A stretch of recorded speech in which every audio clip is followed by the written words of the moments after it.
من الشيطان الرجيم بسم الله الرحمن الرحيم الحمد لله رب العالمين حمدا كثيرا طيبا مباركا فيه كما يحب ربنا ويرضى اللهم صل وسلم على سيدنا ونبينا محمد وآله وصحبه وسلم ربنا آتنا من لدنك رحمة وهيئ لنا من أمرنا رشدا ربنا زدنا علما وألحقنا بالصالحين أما بعد.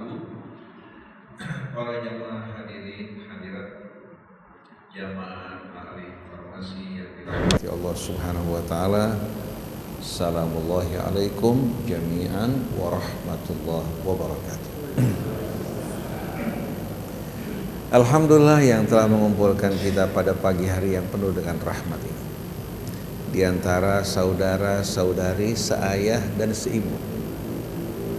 Walaupun jaraknya jauh antara kita dengan kakek dan nenek kita Adam, tapi yang jelas kita berhubungan erat, baik darah kita, baik daging kita.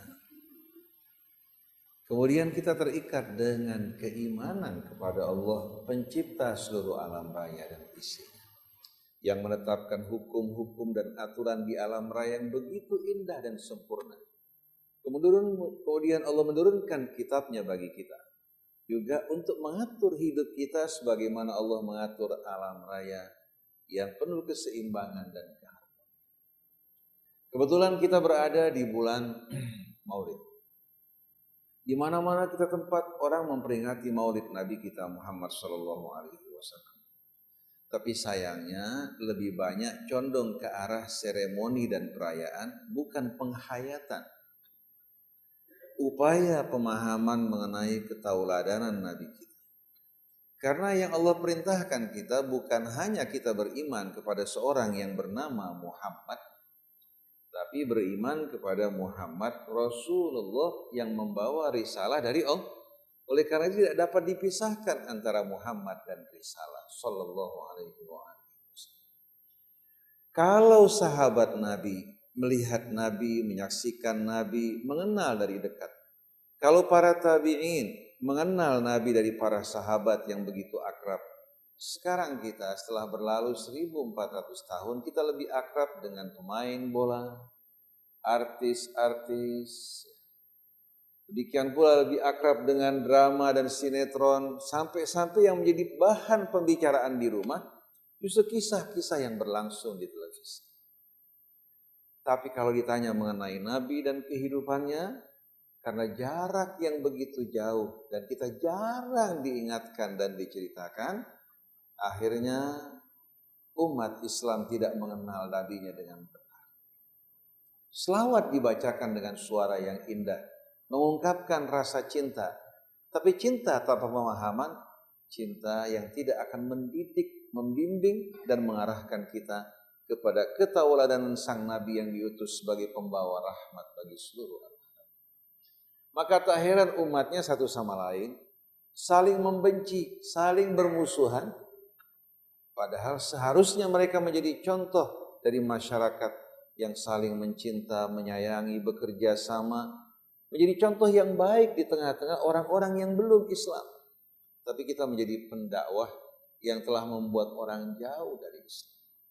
Seolah-olah dakwah Islam ini berbau anyir darah.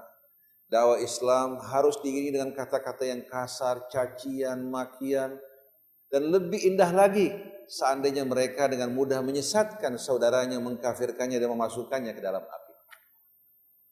Nah, kita berharap dalam peringatan-peringatan Maulid, ulama-ulama, demikian pula orang yang mengenal Rasul menceritakan kepada umat bagaimana ketauladanan beliau, akhlak beliau, perilaku beliau, kehidupan beliau bersama keluarga, bersama masyarakat sebagai seorang pemimpin, seorang dai yang berdakwah dengan penuh hikmah dan nasihat yang baik. Jadi pada saat kita memperingati Maulid sebenarnya kita ingin mengingatkan diri kita dan umat kita kepada ketauladanan Nabi yang telah lama ditinggalkan. Hanya tinggal senandung selawat tanpa pemahaman yang sebenarnya mengenai karakter Nabi kita Muhammad Sallallahu Alaihi Wasallam. Ada seorang bertanya, Ustadz, apa bedanya antara Maulid dan Natal? Saya katakan perbedaannya amat mendasar. Kalau Maulid kita memperingati Rasul sebagai seorang Rasul agar kita dapat mengenal dirinya lebih dekat dan mencintainya. Kalau Natal adalah memperingati hari lahirnya Yesus sebagai anak Tuhan. Hari lahirnya Yesus sebagai anak Tuhan. Oleh karena itu di saat Bapak Ibu mengatakan selamat Natal, sama saja mengatakan selamat atas lahirnya Yesus sebagai anak Tuhan. Kira-kira dibenarkan tidak Ibu sekalian? Kalau seandainya mereka mengatakan ini merupakan peringatan diutusnya Isa sebagai seorang nabi, kita akan peringati bersama-sama. Tidak ada masalah bagi kita. Nah, kalau Bapak baca ensiklopedia yang bermacam-macam, Bapak akan temukan bahwa kata Natal itu kelahiran bukan Isa sebagai nabi, Isa sebagai anak Tuhan. Karena sebelum Konsili Nisia tahun 325 tidak pernah ada peringatan Natal. Jadi kalau seandainya mereka mengajak kita memperingati Al-Masih sebagai nabi dan rasul, kita akan ikut dan memberikan dukungan. Tidak ada masalah. Tapi kalau diharuskan mengakui, memberikan selamat kepada mereka yang memperingati Al-Masih sebagai anak Tuhan, kita katakan mustahil. Lana a'maluna walakum a'malukum la hujjata bainana wa bainakum. Jadi tidak ingin kita hanya mengarah kepada seremoni, perayaan. Betapa indahnya kalau kita dapat mengenal Rasul. Kehidupan yang begitu indah, menarik dan menawan, yang mendidik masyarakat jahiliyah dari kehidupan yang primitif menjadi kehidupan manusia yang beradab. Nah, karena jauh jarak antara kita dengan Rasul, sekarang umat Islam mengenaskan kalau mereka kembali kepada kehidupan yang tidak beradab. Fitnah, perpecahan, pertentangan bukan datang dari masyarakat awam, tapi dari mana? Dari para ulama, para ustaz yang mengelompokkan umat, menggolong-golongan mereka, memecah belah mereka, menghasut untuk saling bermusuhan satu dengan lain. Nah, ini hadirin sekalian bahagian dari kajian kita yang berhubungan dengan takdir Allah. Dengan takdir Allah. Apakah Allah yang menakdirkan, menetapkan umat berselisih, berpecah belah, bermusuh-musuhan? Apakah tidak demikian? Ma asaba min musibatin fil ardi wala fi anfusikum illa fi kitabim min qabli an nabra'ah. Inna dzalika 'ala Allahi yasir. Tidak ada satu musibah yang datang, yang terjadi baik di bumi, gempa bumi sebagai contoh, badai, taufan, gelombang tsunami, atau tanah longsor, atau yang terjadi pada kalian secara pribadi. Macam-macam cobaan yang datang pada kita. Melainkan semua itu telah dituliskan sebelum Allah menciptakan bumi. Yang demikian itu bagi Allah amat mudah. Kalau seorang merancang sebuah building dengan semua perlengkapannya, sebelum terbangun, masa Allah tidak mampu untuk merancang. Cuma pertanyaannya, apakah yang Allah tetapkan itu akan ditanya? Contohnya, Bapak diciptakan dengan pilihan bapak ibu dari suku Sunda atau Jawa atau Cina, bakal ditanya di hari akhirat. Kenapa kok bapak lahir di hari Senin? Kenapa lahir dari bapak fulan dan ibu fulan? Kenapa hidung bapak seperti ini atau kulit bapak bakal ditanya enggak? Itu ketetapan Allah. Begitu juga di saat terjadi badai, bapak ditanya tidak? Kenapa terjadi badai? Ini hal-hal kejadian yang gak berhubungan dengan perbuatan kita. Tapi menguji sikap kita menghadapi cobaan ini. Paham tidak Pak?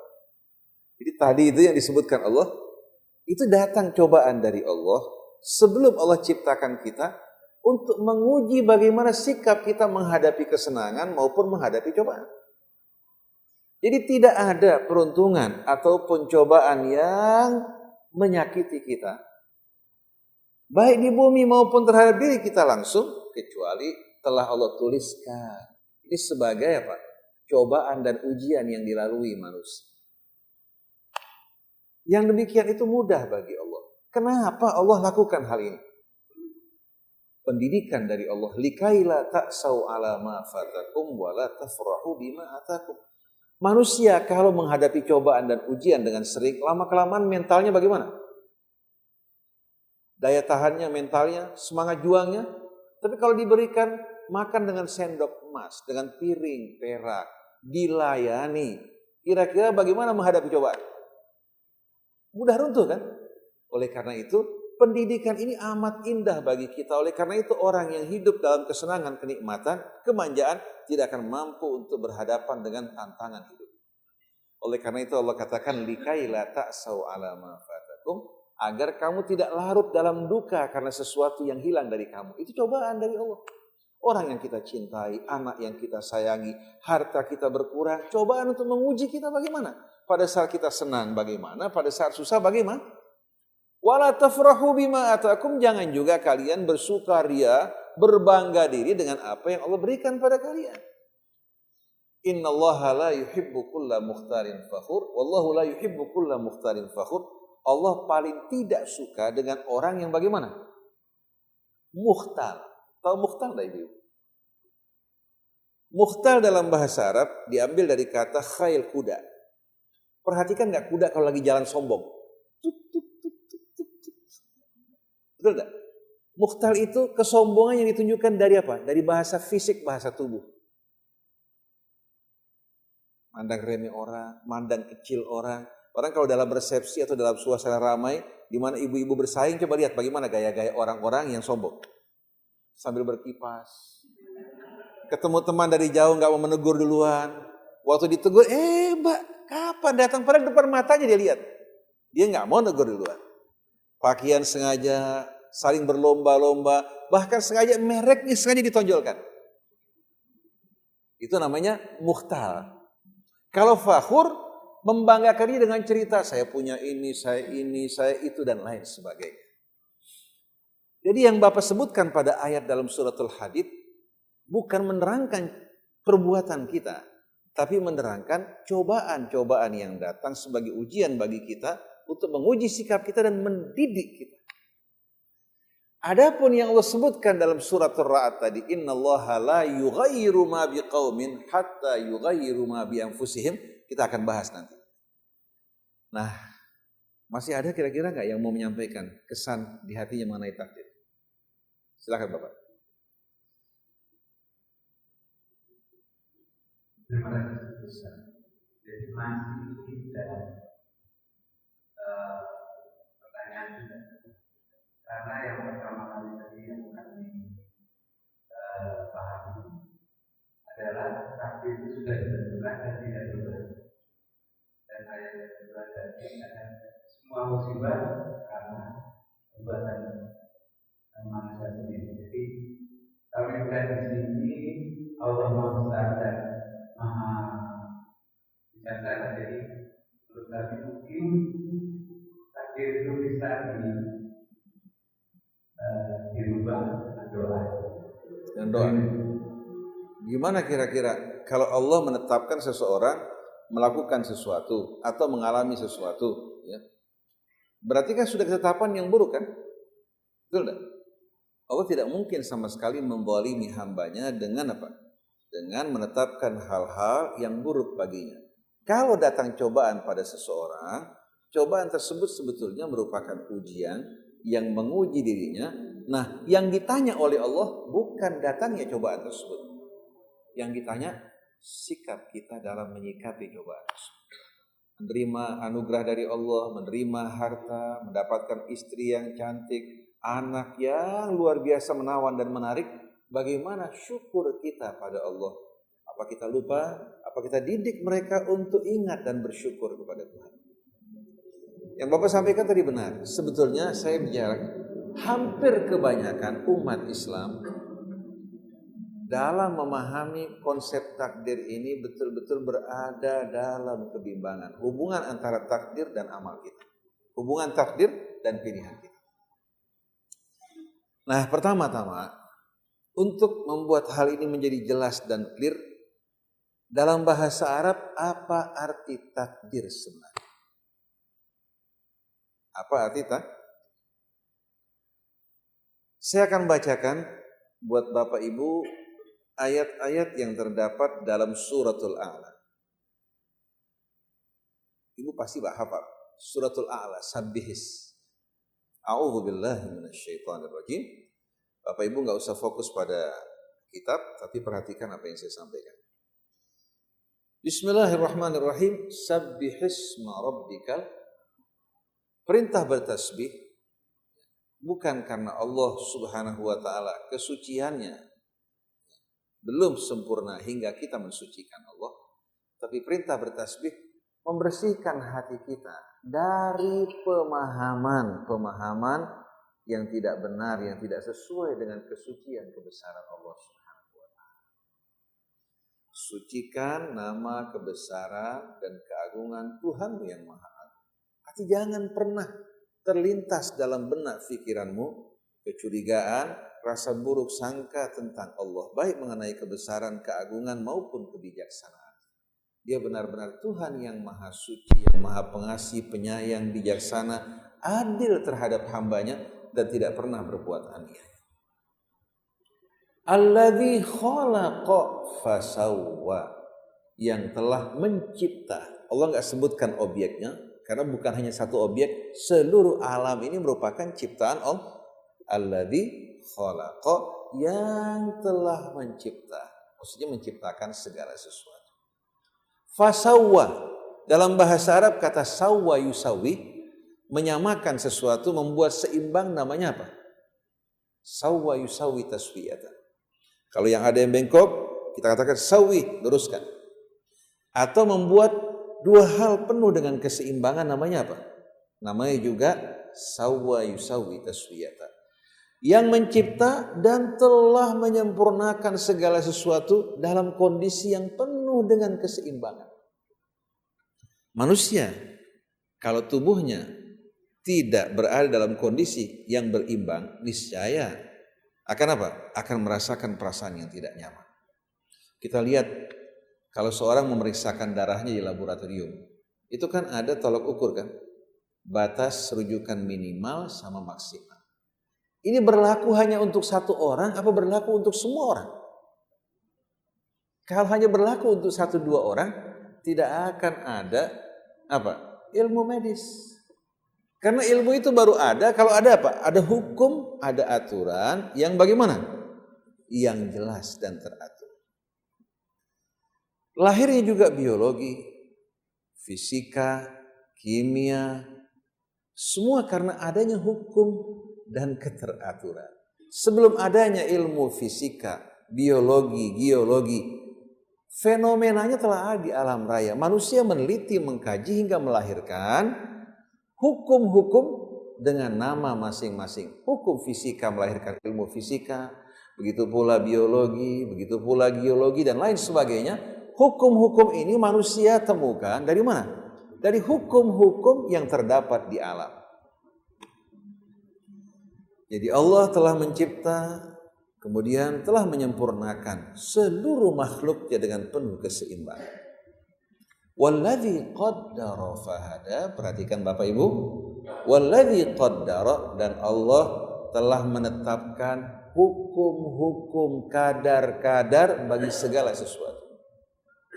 Fahada, lalu untuk membuat kita tidak mengalami kebingungan, Allah membimbing kita melalui pendidikan pengajarannya bagaimana kita memanfaatkan hukum-hukum tersebut baik dalam bidang pertanian, baik dalam bidang dalam bidang kesehatan. Katakan punya Prof. Murdani, saudaranya Pak Iskandar, dalam bidang gastro. Beliau mempelajari gastro ya, dari mulai dokter umum, kemudian menuju internis, mengambil gastro karena ada apa? Ada hukum-hukum, aturan-aturan. Nah, pelajaran ini hadirin sekalian bukan datang dengan sendirinya, bukan datang dari nol, tapi dari mana? Dari bimbingan petunjuk Allah yang mengajarkan kita melalui intelektual, kecerdasan yang Allah berikan pada kita, melalui berbagai macam eksperimen hingga melahirkan berbagai macam hukum-hukum ketetapan yang menjadi rujukan bagi dokter internisnya, gastronya, jantungnya. dan terus mengalami perkembangan. Karena ilmu manusia ini tidak seperti ilmu Allah. Kalau ilmu Allah menyatu dengan zatnya telah sempurna. Kalau ilmu manusia berkembang terus menerus. Oleh karena itu Bapak Ibu perhatikan, rujukan dokter internis terkadang tahun kemudian ada perubahan. Dalam bidang syaraf juga terkadang kita jumpai bagaimana dari hasil penemuan baru ternyata apa hadirin sekalian, terjadi perubahan-perubahan dalam berbagai macam ketetapan yang ditetapkan sebelumnya. Ilmu manusia berkembang kalau ilmu Allah Subhanahu wa taala maha sempurna. Oleh karena itu kitab Allah adalah ilmu Allah. Tidak perlu mengalami revisi. Kira-kira Bapak Ibu kalau seandainya ada orang mengatakan kita menemukan penemuan baru untuk mengganti syaraf-syaraf Bapak Ibu dengan apa? Dengan penemuan yang lebih canggih, katakan dengan fiber. Kira-kira Bapak Ibu mau enggak? Atau muka bentuk rupa Ibu sudah tidak relevan nih zaman-zaman Adam zaman dulu. Dirubah mata satu di depan, satu di belakang. Atau ditambahkan mata di kanan, di kiri biar jadi 4 mata. Ada yang mau enggak Ibu sekalian? Tidak ada satupun manusia yang akan menerima perubahan bagi apa yang telah Allah ciptakan. Dan ternyata teknologi maju dalam berbagai macam bidang, tapi ternyata yang Allah ciptakan jauh lebih canggih. Saya berikan contoh. Dalam bidang IT kan manusia majunya luar biasa. Betul tidak Ibu sekalian? Saya tadi pagi dari belakang lihat Pak Iskandar. Begitu saya lihat, saya langsung mendapatkan jawaban Pak Iskandar. Saya nggak harus berpikir panjang. Padahal data Pak Iskandar ini bercampur bersama sekian triliun data. Tapi saya tidak perlu memencet tombol, tidak perlu banyak berpikir. Begitu berjumpa, apa kabar Pak Iskandar? Kira-kira bagaimana memori manusia, baik itu aroma, bentuk, suara, tersimpan. Kita mencium bau durian, tidak perlu berpikir panjang, durian. Nangka, seolah-olah tidak ada jeda waktu. Padahal ini membutuhkan proses. Pandangan, mengirim berita, pertanyaan ke otak, otak menjawab dengan cepat. Dan ini subhanallah tersusun di serambi masing-masing. Ada bahagian audio, visual, ada lagi yang berhubungan dengan aroma. Kenapa? Kok begitu cepat kita dapat mengakses semua data yang terdapat dalam otak kita? Termasuk dengan berhubungan yang lebih canggih, katakan hitungan matematik, rumus fisika, kimia dan lain sebagainya. Bagaimana orang yang belajar begitu berhadapan dengan persoalan tersebut, langsung dia memberikan jawaban dengan cepat. Bukan hanya begitu, bahkan melakukan analisis dari data yang terkumpul, dia melakukan analisis menimbulkan kesimpulan-kesimpulan baru. Dan otak manusia kalau kita perhatikan mirip dengan agar-agar. Betul enggak? Mirip dengan agar-agar. Kira-kira di mana, di bahagian mana tuh bahagian data yang berhubungan dengan warna, dengan aroma, dengan bentuk, rupa dan lain sebagainya. Dan bagaimana cepatnya dan canggihnya apa-apa yang Allah Subhanahu wa taala ciptakan itu berhubungan dengan memori. Kira-kira dibandingkan dengan IT mana yang lebih canggih? Penemuan-penemuan manusia. Kalau ada foto kita ingin tahu ini kejadian di mana, kita masukkan dalam Google Image, berapa lama prosesnya? Loadingnya lama. Betul dari sekalian. Kita masukkan dalam Google Image, loading itu lama. Terkadang yang masuk iklan. Betul enggak? Masuk iklan lebih dulu, tapi subhanallah, mata kita melihat itu kejadian langsung menghubungkan dengan apa? Dengan kejadiannya. Ini ciptaan Allah, hadza khalqullah, ini ciptaan Allah. Fa'aruni madza khalaqal ladina min duni. Tunjukkan mana yang diciptakan oleh selain Allah Subhanahu wa taala. Jadi Allah mencipta, menyempurnakan ciptaannya, kemudian Allah menetapkan hukum-hukum, aturan-aturan, lalu fahada, Allah membimbing kita mempelajari hukum tersebut. Ketika seorang menerbangkan pesawat, dia harus merujuk kepada beberapa hukum. Bahkan dia melihat kecepatan angin berapa. Mana menara, tower di airport tidak akan mengizinkan dia terbang dalam kondisi yang tidak mungkin sama sekali dikendalikan oleh pesawat. Kecepatan angin, begitu pula cuaca, Dan pesawat terbang juga dengan beban yang terukur. Kalau diberikan beban yang lebih berat, walaupun dibacakan surat Yasin, doa para nabi, ulama dikumpulkan, jatuh. Karena tidak sesuai dengan hukum. Oleh karena itu, diukur hadirin sekalian beban pesawat, kemampuan dia untuk keluar dari gravitasi, berhadapan dengan cuaca awan, itu sekian banyak hukum dilibatkan. Betul tidak ibu sekalian? Oleh karena itu orang-orang barat, bukan mereka maju karena mereka meninggalkan agama, justru kemajuan mereka karena mereka menyesuaikan diri mereka, penemuan mereka dengan hukum-hukum yang Allah tetapkan. Kalau kita apa saja takdir. Betul enggak? Ketika pesawat TWA dari New York melintasi Atlantik, berapa lama kemudian jatuh? Langsung mereka melakukan penelitian. Biaya penelitiannya lebih besar dari biaya pesawat tersebut. Untuk mengetahui apa sebabnya agar tidak terulang kembali. Saya ingat belum lama Concorde. Ketika terbang tidak lama kemudian terjadi kecelakaan, langsung semua penerbangan Concorde dihentikan. Mereka nggak bilang takdir. Mereka berupaya untuk mengetahui apa sebabnya terjadi kejadian tersebut. Begitu mereka temukan ternyata berhubungan dengan bahan bakar dan sudah tidak sesuai lagi untuk situasi saat, langsung penerbangan Concorde di seluruh dunia dihentikan. Ketika pesawat ulang-alik baru beberapa saat meluncur, kemudian meledak, mereka langsung menghentikan penerbangan. Menghentikan penerbangan sampai mereka menemukan sebabnya. Ternyata mereka temukan bahwa lapisan keramik yang menjaga dari suhu panas di atmosfer terlepas. Setelah mereka temukan sebabnya, mereka perbaiki sistemnya, baru setelah itu mereka terbangkan kembali. Kalau kita tidak, baca Al-Quran, baca Yasin, kita berdoa, jalankan, tawakal Allah subhanahu wa ta'ala.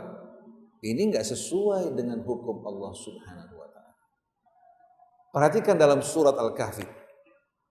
Wa yas'alunaka an dzil qarnain qul sa'atlu 'alaikum minhu dzikra inna makkanna lahu fil ardi wa atainahu min kulli syai'in sababa fa atba'a sababa hatta idza balagha maghribasy syamsi wajadaha taghrubu fi 'ainin hami'ah wa wajada indaha qauman qulna ya dzal qarnaini imma an tu'adziba wa imma an tattakhidha fihim husna qala amma man zalama fasawfa nu'adzibuhu thumma yuraddu ila rabbih fayu'adzibuhu 'adzaban nukra wa amma man amana wa 'amila salihan falahu jazaa'anil husna wa sanaqulu lahu min amrina yusra, sampai kepada firman Allah thumma atba'a sababa hatta idza balagha baina as-saddaini wajada indaha qauman qalu ya dzal qarnaini inna ya'juja wa ma'juja mufsiduna fil ard fahal naj'alu laka kharjan 'ala an taj'ala bainana wa bainahum sadda qala ma makkanni fihi rabbi khairun fa'inuni biquwwatin aj'al bainakum wa bainahum radma آتوني زبر الحديد حتى إذا ساوى بين الصدفين قال انفخوا حتى إذا جعله نارا قال آتوني أفرغ عليه قطرا. Perhatikan Bapak Ibu sekalian. Bapak Ibu sering mendengar mengenai Dzulqarnain. Sebagian orang mengatakan dia the Great Alexander. Ini tidak benar. Alexander the Great Alexander merupakan seorang paganis, bekerja sama dengan ibunya bahkan membunuh ayahnya sendiri. Dan dia juga membunuh para ulama pada masanya. Dan berakhir kehidupannya menjadi seorang homo. Ketika pasangan homonya meninggal, dia menjadi seorang yang gila. Itu yang dikenal dengan the Great Alexander.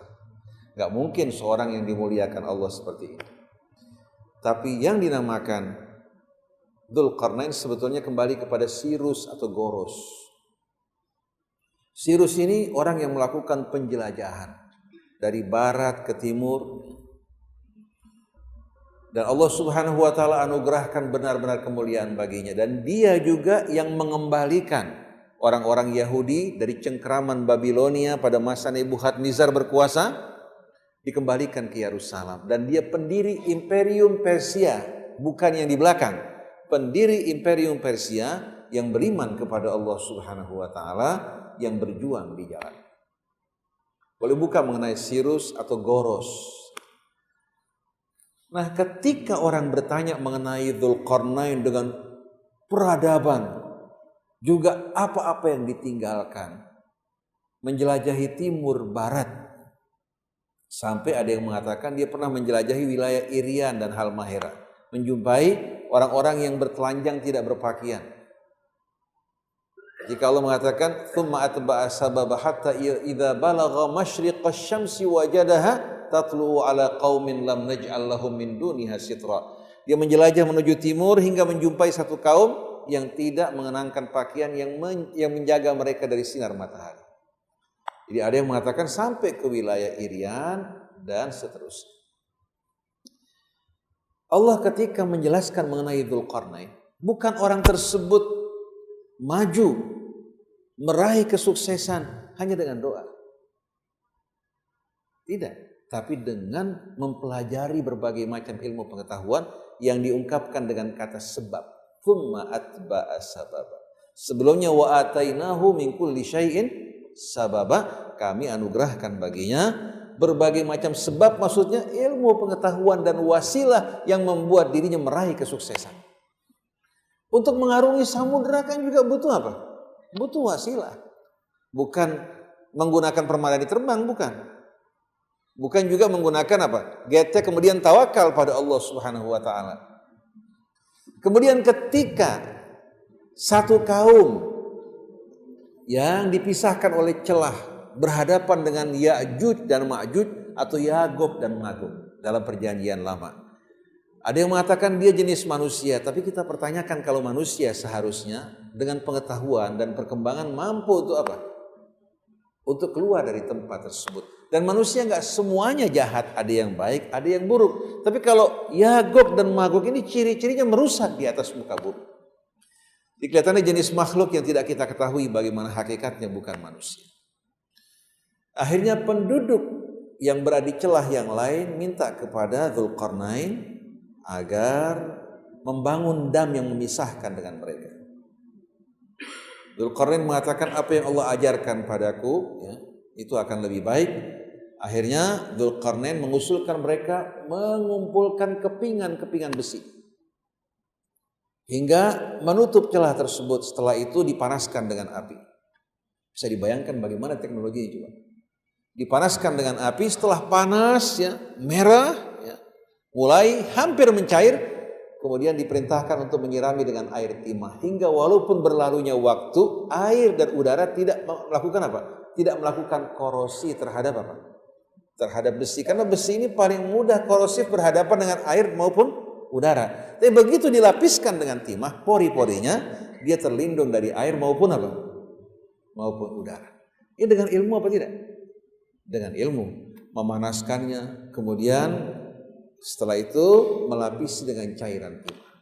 Nah, ada yang mengatakan dari barat menuju timur, kemudian menuju wilayah Kaukasus, karena katanya ditemukan di sana ya, di rantai gunung yang begitu panjang, ada wilayah yang menunjukkan bukti-bukti adanya dam yang dibangun oleh Dzulqarnain. Sampai saat ini kita belum membuktikan langsung, baru menurut cerita dan berita. Artinya Dzulqarnain maju berkembang dengan ilmu. Dan Nabi kita juga mendidik sahabatnya untuk belajar dan berilmu. Beribadah pada Allah, mendekatkan diri pada Allah, membuka pintu rahmatnya, berdoa memohon bantuan dari Allah, dan berjuang. Oleh karena itu kata takdir dalam bahasa Arab itu bukan ketetapan tapi hukum dan aturan. Saya ingin tanya pada Bapak Ibu. Kalau Bapak Ibu menanam padi, keluarnya gandum apa padi? Kita menanam, Allah yang menumbuhkan. Nah, hukum menumbuhkan ini ditetapkan oleh Allah Ta'ala. Kalau yang ditanam padi keluar padi, tanam gandum keluar gandum, gak mungkin tanam padi keluar gandum. Betul enggak? Kalau kita menanam nangka keluar nangka, menanam durian keluar durian. Nah, hukum ini ditetapkan oleh Allah, tapi hukum ini dengan sendiri tidak akan bekerja tanpa kita apa? Tanpa kita terlibat di dalamnya. Dokter mengobati, kita berobat, yang menyembuhkan siapa? Allah. Kalau kita nggak berobat, tunggu nasib. Betul enggak? Jadi berobat itu ya sebetulnya apa? Merupakan usaha. Yang menyembuhkan Allah. Nah, perhatikan bagaimana orang datang ke dokter ketika berobat. Dokter memberikan dia berbagai macam jenis obat, dari mulai antibiotik, antihistamin, katakan penurun panas ya. Kita lihat bagaimana orang begitu patuh kepada dokter, tapi pada Tuhan yang menciptakan dia ragu. Ada nggak ibu sekalian? Sampai anak bayi kita kalau terima resep dari dokter, kita paksa minum walaupun nangis. Tapi terhadap Allah kita selalu ragu-ragu. Kenapa? Tidak memahami Allah kebesaran dan keagungan. Kita menanam, Allah menyembuhkan. Kita belajar, Allah memberikan kita ilmu. Kita belajar matematika, nggak mungkin yang keluar kimia. Belajar kimia tidak mungkin keluar fisika. Betul nggak? Jadi ini hukum Allah Ta'ala. Tapi hukum ini tidak akan bekerja kalau kita tidak apa? Tidak intervensi dengan usaha kita dan perjuangan kita. Kemudian saya ingin tanya, api panas membakar itu hukum dari Allah. Betul tidak? Yang bisa membekukan hukum tersebut hanya Allah. Kita tidak bisa, malaikat pun tidak mampu. Nah, ketika Ibrahim dilemparkan ke dalam api tetap membakar. Kayu terbakar, orang merasakan panas. Tapi untuk Ibrahim secara khusus, Allah katakan, kuni bardan wa salaman ala Ibrahim. Nah, saya mau tanya, api yang panas membakar tersebut dilekatkan di badan ibu apa terpisah? Nah, tergantung kita manfaatkannya. Kalau kita manfaatkan untuk memasak, menghangatkan kita dalam musim dingin, atau kita manfaatkan untuk katakan melebur logam, akan memberikan manfaat buat kita. Tapi kalau kita main-main, kalau belum waktunya terbakar, kalau takdir Allah belum membakar, kita masukkan dalam api gak bakal terbakar, kebakar. Itu mempermainkan takdir Allah. Betul gak sekalian? Ketika seorang kontraktor membangun jembatan, kebetulan dia muslim, dia bangun jembatan dengan baik ya. Cuma dia kurangi besinya, yang harusnya besi katakan 22 digunakan besi 16. Kualitas semen, kualitas pasir tidak diperhatikan. Kedalaman fondasi tidak diperhatikan. Padahal semua ini kembali kepada ilmu kan. Ketika mereka melakukan pancang itu ya, sampai kepadatan tanah tertentu ya. Setelah mereka uji, bahkan setelah dipancang, mereka uji dengan beban untuk mengetahui sampai di mana kira-kira tanah tersebut mampu untuk menanggung beban. Kalau ternyata masih bergerak, ya, mereka akan padatkan kembali. Mereka ukur tingginya bangunan, beratnya bangunan bisa dihitung semuanya. Kedalaman fondasi juga kepadatannya dihitung. Nah, kalau seandainya mereka tidak menghitung dengan baik, kalau mereka bikin fondasi terlalu dalam, biaya terlalu besar. Mereka kurangi kedalaman fondasinya. Kemudian besinya mereka kurangi. Ya. Setelah selesai jembatan dibangun, kontraktornya panggil ulama, kiai, ustadz, habaib. Ibu-ibu dipanggil baca doa bersama khatam Quran. Begitu selesai, bahkan sedekahan lagi. Begitu selesai, waktu hadirin sekalian digunakan sekali dua kali, apalagi beban liwat berat, langsung retak disebabkan karena turun. Karena kalau keseimbangan hilang, langsung akan apa? Terjadi retakan. Bangunan kita ini kalau miring, kita biarkan, semakin tinggi akan semakin cepat meruntuhkan.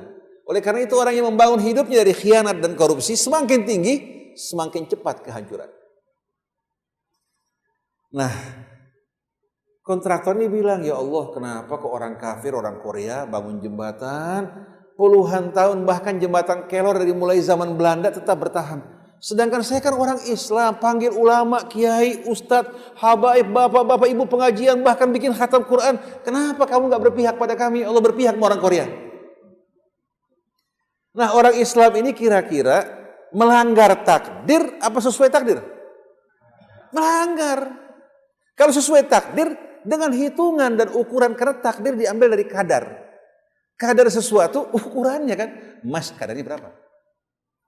Kira-kira kadar air tersebut berapa? Itu dalam bahasa Arab qaddara yuqaddiru, menjelaskan ketentuan dan ukuran. Hukum-hukum hidup kita alam raya semua terikat dengan hukum yang mengaturnya. Allah tidak pernah sama sekali apa? Meletakkan api di tubuh kita. Kalau Allah letakkan api di tubuh kita terbakar, Allah nggak bakal bertanya. Tapi kalau kita masukkan tangan kita ke dalam api, atau kita minum racun, endrin, atau katakan kita memukul seseorang, Allah bakal tanya. Kenapa? Karena itu kembali kepada perilaku kita, pilihan kita, kecuali yang terjadi di luar kesadaran. Oleh karena itu Nabi mengatakan, tujawizan ummatil khata'u wan nisyan wa mastukrihu alaih, dimaafkan dari umatku kesalahan gak disengaja, lupa, atau sesuatu yang terpaksa kita lakukan, dimaafkan. Tapi yang terjadi atas pilihan, kesadaran dengan ilmu, itu bakal ditanya. Oleh karena itu kalau bapak ibu masuk bulan puasa, karena belum biasa, jam 10 makan, sekenyang-kenyangnya lagi, katakan suami istri kumpul, setelah kelar, ya Allah puasa, batal gak? Tidak batal. Kenapa? Karena dilakukan bukan dengan kesadaran. Yang bakal ditanya oleh Allah, amal kita, pilihan kita, yang kita lakukan dengan sadar dan pengetahuan. Jadi sebetulnya hukum takdir ini tidak pernah pilih kasih, tidak pernah diskriminatif. Biar orang kafir yang mengikuti, dia akan meraih hasilnya. Kalau orang Islam menentang dan melanggarnya, dia akan apa? Akan terjerat oleh hukum-hukum tersebut. Lalu kita bertanya, bagaimana doa? Nabi mengatakan, la yaruddul qada illa doa. Tidak akan ada yang merubah ketentuan Allah kecuali doa. Betul. Api panas membakar. Ketika Nabi Ibrahim berdoa, hasbiyallahu wa ni'mal wakil, Allah rubah hukum api yang panas membakar menjadi apa? Sejuk. Allah yang merubah. Orang di tengah gelombang dan badai, dia berdoa memohon kepada Allah perlindungan, keselamatannya, Allah selamatkan.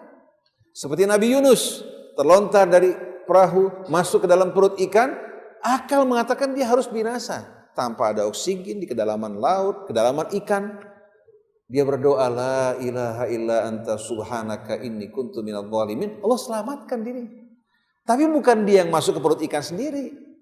Betul enggak? Bukan dia yang masukin tangannya ke dalam api sendiri, bukan dia minum racun dengan pilihannya. Nah, doa ini kalau seorang hamba dengan tulus berdoa kepada Allah Subhanahu wa taala, Allah kuasa melindungi dirinya walaupun langit runtuh.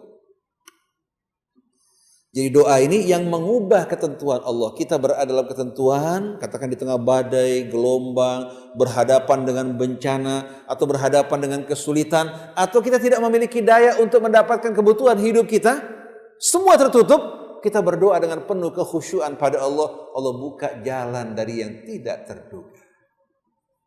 Jadi kembali, kata qaddara yuqaddiru taqdira, itu berhubungan dengan hukum-hukum, dengan fragman-fragman. Oleh karena itu Allah berfirman dalam suratul Furqan. Kita baca suratul Furqan beberapa ayatnya. A'udzu billahi minasy syaithanir rajim. Bismillahirrahmanirrahim. تبارك الذي نزل الفرقان على عبده ليكون للعالمين نذيرا الذي له ملك السماوات والأرض ولم يتخذ ولدا ولم يكن له شريك في الملك وخلق كل شيء فقدره تقديرا Perhatikan Bapak Ibu sekalian. Segala puji bagi Allah. Maha suci Allah. Yang keberkahannya terus tercurah. Yang telah menurunkan Al-Quran. Alladzi nazzalal Quran. Quran langsung diturunkan Allah. Tidak ada intervensi Rasul SAW. Merupakan ayat-ayat yang berisikan petunjuk yang berasal dari ilmu Allah yang tidak meragukan, yang tidak terikat oleh dimensi ruang maupun waktu. Seperti ilmu kita berkembang, ilmu Allah Subhanahu wa ta'ala telah sempurna. Segala puji maha suci Allah, maha agung, yang keberkahannya terus melimpah, yang telah menurunkan Al-Furqan. Al-Furqan adalah kata Furqan yang memisahkan di antara yang hak dan yang batil. Manusia kalau melihat dengan matanya, seringkali matanya melakukan kesalahan. Seperti orang melihat sebuah tongkat dimasukkan di kolam berenang, nampak bengkok waktu diangkat. Pada saat mata salah memandang, imamnya adalah akalnya. Telinga sering salah mendengar. Pada saat telinga salah dikembalikan kepada apa? Kepada akalnya. Akal manusia terkadang diperdayakan oleh hawa nafsunya. Diombang-ambingkan oleh opini, oleh pengaruh lingkungan maupun pendidikan. Pada saat akal mengalami kebingungan, membutuhkan furqan. Membutuhkan apa? Membutuhkan cahaya yang menerangi dirinya, membantu untuk mengenali kebenaran. Dua bola mata dengan cahaya dapat melihat objek, akal dengan bimbingan petunjuk dan cahaya Allah dapat betul-betul dengan jelas memahami mana yang hak dan batil. Kita sering diombang-ambingkan, benar apa tidak? Tanya sama orang masih ragu. Begitu kita kembali kepada ayat-ayat Allah, kita akan menemukan mana yang hak, mana yang batil. Tapi siap gak hati kita menerima? Jadi maha suci Allah, keberkahan yang senantiasa tercurah, yang telah menurunkan Furqan, pemisah di antara hak dan batil. Untuk menjadi pemberi peringatan, pelajaran bagi seluruh al-alam. Alladzi lahu mulkus samawati wal ard. Dan Allah ini yang menurunkan Furqan, dialah yang memiliki, menguasai seluruh kerajaan langit dan bumi. Yang menciptakannya dari ketiadaan, yang menetapkan hukum-hukumnya. Walam yattakhidh walada. Dan dia tidak pernah sama sekali memiliki anak. Walam yakun lahu syarikun fil mulk, dan dia tidak memiliki sekutu dalam kekuasaan dan pemerintahannya. Wa khalaqa kulla syai', dan dia yang telah menciptakan segala sesuatu, bagaimana mungkin menjadi sekutunya? Faqaddarahu taqdira, dan Allah bukan hanya menciptakan, tapi menetapkan hukum-hukum dan aturan-aturan agar dapat kita manusia mengambil pelajaran daripadanya. Kira-kira pada saat bumi kita melakukan rotasi pada subuhnya, pada saat dia melakukan revolusi mengitari matahari, terikat dengan hukum. Saya mau tanya pada Bapak Ibu, kalau bumi kita ini tidak melakukan rotasi pada subuhnya sepanjang 24 jam, tapi 23 jam, apa yang terjadi? Hitungan bisa mengukur. Kalau bumi kita melakukan rotasi lebih cepat dari saat ini, maka dia akan lepas dari gravitasi matahari. Karena pada saat berputar lebih cepat, daya tolaknya akan apa? Akan lebih kuat kan? Ini hukum sederhana kan? Bobot bumi kita, kecepatan pada saat melakukan rotasi maupun revolusi, semua diukur oleh Allah Ta'ala. Dan Allah bangun alam raya langit bumi, tanpa tiang yang menyanggah, tanpa rantai yang mengikat, tapi dengan gravitasi dan hukum yang mengikatnya. Kalau bumi berputar lebih cepat, dia akan terlepas dari gravitasi matahari dan akan berbenturan dengan planet-planet yang lain. Kalau bumi lebih lambat berputar, dia akan mendekat ke matahari dan lenyap. Semua diukur oleh Allah. Oleh karena itu astronomi dan hukum-hukumnya, pelajaran dan ilmu yang dipetik dari mana? Yang dipetik dari alam raya. Oleh karena itu betapa kuasanya Allah Subhanahu wa ta'ala, maha kuasanya. Bumi dan seluruh planet mengitari matahari. Lalu matahari bersama seluruh planet mengitari pusat galaksi bersama bintang-bintang yang lain. Yang menakjubkan, ternyata bumi yang berputar, terdapat juga satelit yang mengitari bumi kita, itu bulan. Semuanya hadirin sekalian bergerak, tidak ada yang berdiam. Oleh karena itu orang sering mengatakan kenapa dia bergerak tapi tidak kita rasakan sama sekali. Saya mau tanya ibu kalau di stasiun kereta berhenti. Ada kereta dari depan berjalan, berlawanan. Ibu merasa kereta ibu bergerak enggak? Ibu di stasiun berhenti menghadap ke Surabaya.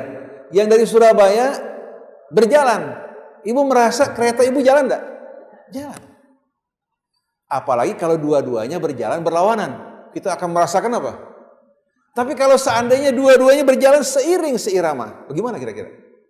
Kecepatannya sama, getarannya sama, jalan sama-sama seperti berdiam.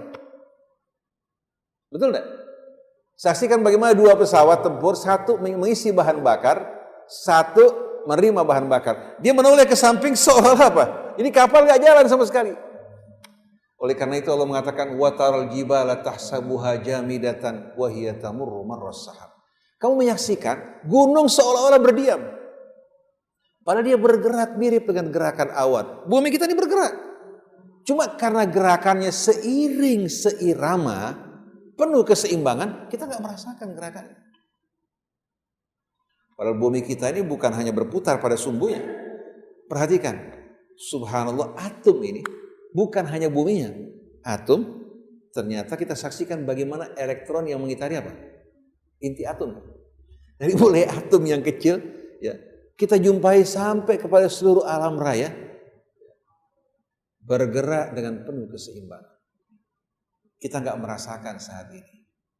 Tapi kalau Bapak keluar, lain lagi suasana. Jadi sebetulnya Allah memelihara alam raya dengan penuh keseimbangan hingga Allah mengatakan apa? Wa alqa fil ardi rawasi an tamida bikum. Allah menancapkan gunung-gunung untuk memelihara keseimbangan bumi kalian agar tidak bergetar. Kita kalau terjadi getaran 9,9 skala Richter aja terjadi kerusakan yang luar biasa. Padahal 9 skala Richter itu getaran yang kecil. Kita naik pesawat bagaimanapun lembutnya, taruh gelas coba. Betul nggak sekalian? Tapi bumi kita yang jauh lebih besar. Yang menakjubkan 2/3 lautan, 1/3 daratan. Lalu apa fungsi dari gunung ini? Gunung diantaranya di samping menjaga keseimbangan udara, juga menjadi penyeimbang pada saat bumi berputar untuk tidak menimbulkan getaran. Timah kecil pada roda mobil kita, pada saat kita melakukan balance membuat seimbang. Timah kecil. Betul enggak? Bagaimana waktu diukur ternyata apa? Bergetar, diberikan tambahan timah. Gak lama kemudian dengan kecepatan tinggi kembali seimbang. Bumi kita ini bayangkan coba kalau daratan semuanya ditambah lautan 2/3 pada saat berputar bagaimana? Betul-betul hukum-hukum yang begitu indah. Nah yang saya heran, ini kan semuanya ilmu. Antara ilmu pengetahuan dan agama dalam Al-Quran tidak ada pertentangan. Bahkan Allah mengajak manusia berpikir, merenung, menggali. Dia akan temukan tidak ada sama sekali apa? Ketidakseimbangan dalam ciptaan Allah. Begitu pula Quran yang datang dari Allah membawa hukum-hukum takdir. Membawa hukum-hukum takdir. Maksudnya apa? Takdir terbagi dua berdasarkan Al-Quran. Takdir terbagi dua. Satu namanya takdir takwini. Norma-norma alamiah. Yang Allah tetapkan ya, di alam raya termasuk di tubuh kita. Fungsi jantung kita. Hati kita. Begitu pula ginjal kita. Limpah kita. Empedu kita. Pencernaan kita. Semua terikat oleh hukum tidak? Tanyakan pada ahli masing-masing. Mereka akan betul-betul menggeleng-gelengkan kepala kalau mereka melihat keseimbangan yang begitu indah. Masa nggak ada yang mengatur? Dan peran dokter ketika berupaya untuk mengobati gangguan pada lambung, saya bukan mendahului Pak Burhani, pasti kan memberikan obat-obat untuk menurunkan juga apa? Asam lambung. Tapi di saat terus-menerus seseorang makan obat asam lambung, akibatnya kan bakteri akan berkembang.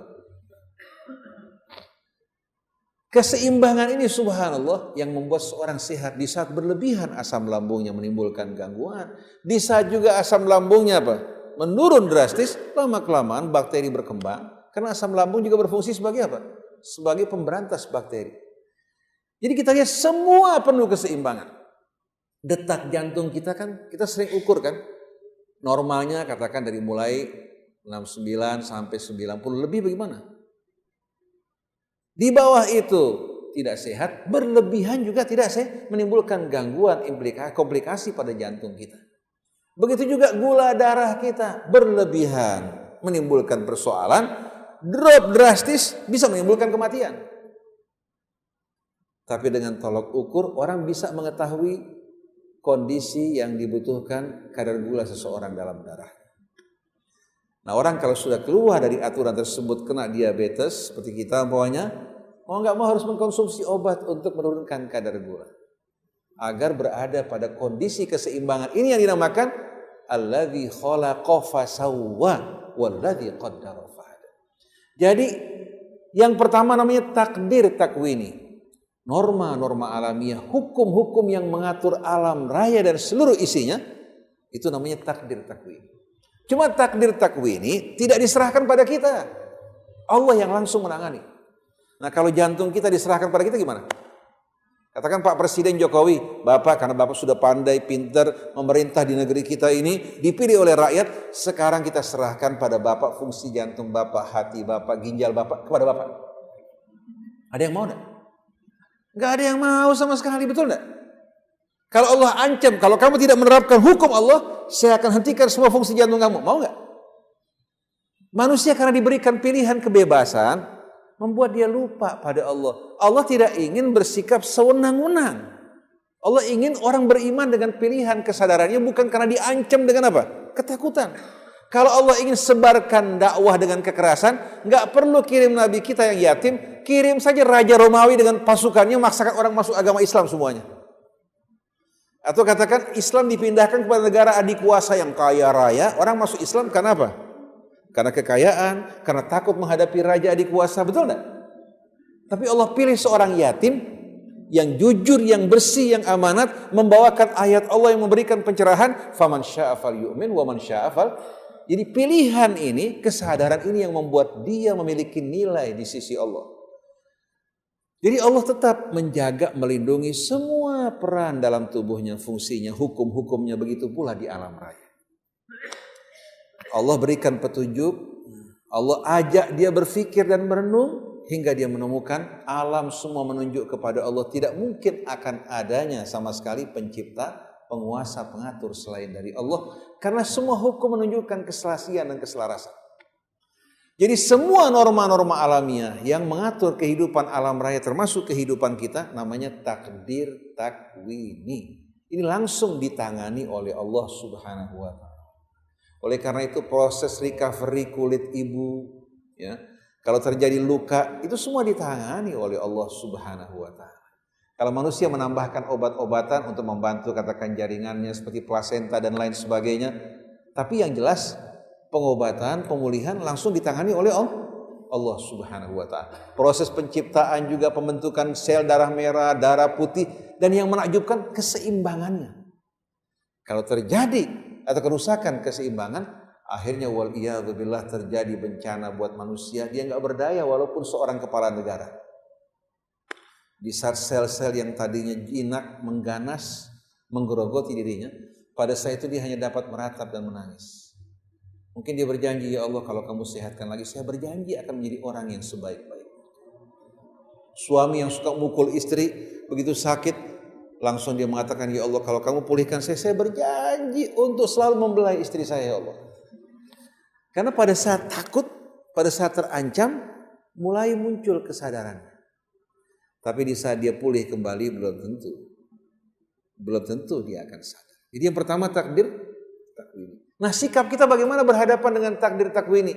Mempelajarinya, ya, dan mengikutinya. Itu tugas kita. Jangan kita datang ke hutan melihat hutan angker, banyak penghuninya. Orang kafir datang melihat hutan sebagai potensi alam yang bakal menguntungkan mereka. Nah ini kelemahan kita, kesalahan kita. Kita tidak sama sekali memahami takdir Allah dalam arti yang sebenarnya. Ada saya punya teman, punya gula sampai 500, 600. Tapi cintanya sama durian sama permen luar biasa. Lihat durian, man umru fis sab'in ma yamut fis sittin, ke bahasa Arab. Yang umurnya 70 tahun nggak bakal mati umur 60 tahun. Dia makan durian, langsung masuk ICU, nggak lama meninggal dunia. Ini mempermainkan takdir Allah. Berarti dia bunuh diri. Nah, sudah gula tinggi makan permen, coba bayangkan. Dan subhanallah, orang kalau kolesterol tinggi dikasih makan sayur asam, sayur-sayur nggak nafsu sama sekali. Maunya yang daging-dagingan, lemak-lemakan. Tapi kalau kolesterolnya rendah, maunya sayur-sayuran. Kalau gula tinggi, maunya yang manis-manis terus-terusan. Tapi kalau gulanya rendah, tidak. Allah kasih subhanallah, betul-betul keajaiban kita temukan dalam kehidupan ini. Nah, Bapak Ibu sekalian, sikap kita menghadapi takdir takwini, kita belajar. Ini semua hukum-hukum yang menetapkan Allah. Jangan bilang ini hukumnya orang kafir. Jangan bilang ilmu agama cuma sholat, puasa, Quran, tidak. Ini semua alam raya di bawah kendali Allah dan hukum-hukumnya. Kalau kita ingin maju tapi tidak mempelajari ilmunya, berarti kita orang yang menyalahi takdir Allah, bukan mengikuti takdir Allah. Bangun building untuk 3 lantai, dia bangun 10 lantai, menyalahi takdir Allah.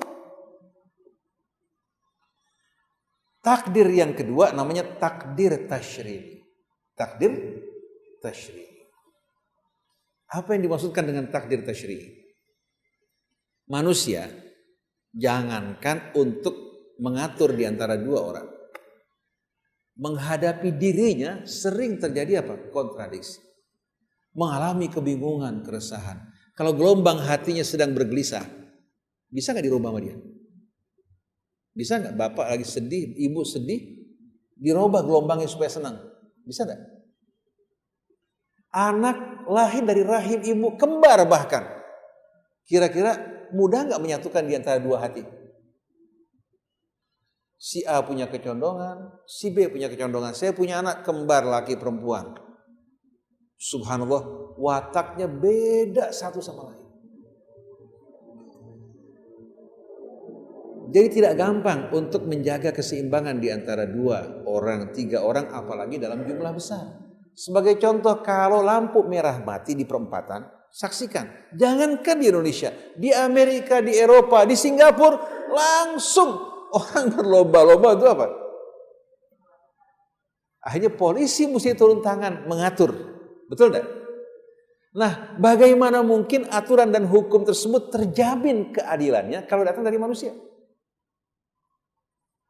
Manusia punya interest, punya kepentingan. Di saat dia mengeluarkan aturan, aturan tersebut selalu apa? Selalu membawa apa? Membawa biasan dirinya. Kalau laki disuruh mengatur, sikapnya terhadap perempuan pasti apa? Pasti juga akan apa? Pasti akan ada efeknya. Kalau perempuan yang mengatur, keberpihakannya pada perempuan juga pasti ada.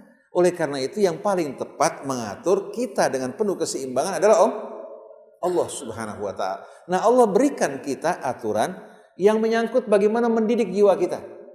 Menjaga kebersihan jiwa kita, meluruskannya, membentenginya. Setelah itu Allah menurunkan aturan-aturan yang mengatur kehidupan kita. Baik kehidupan rumah tangga kita, bermasyarakat kita, berekonomi kita. Begitu pula dalam pemerintahan, keadilannya. Dalam berbagai macam aspek kehidupan, Allah berikan kita petunjuk, aturan-aturan dan syariat. Siapa yang mengikutinya, insya Allah dia akan hidup dengan penuh keseimbangan. Sebagaimana terbukti di alam raya, penuh keseimbangan dengan mengikuti ketentuan dan hukum Allah subhanahu wa ta'ala. Paham ibu sekalian? Yang kedua, syariat yang datang dari Allah.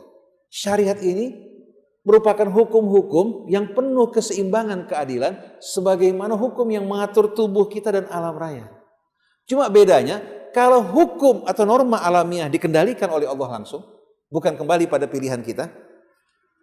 Sedangkan syariat tadi, Allah menetapkan syariatnya, yang melaksanakan kita. Kalau kita taat patuh pada syariat Allah, kita akan berada pada kondisi yang penuh keseimbangan. Kalau tidak, jangan salahkan Allah, salahkan diri kita. Nah, kesalahan manusia di saat dia menyimpang, tergelincir, miskin, mundur, melarat, terkebelakang dan kalah, disebabkan pada takdir Allah.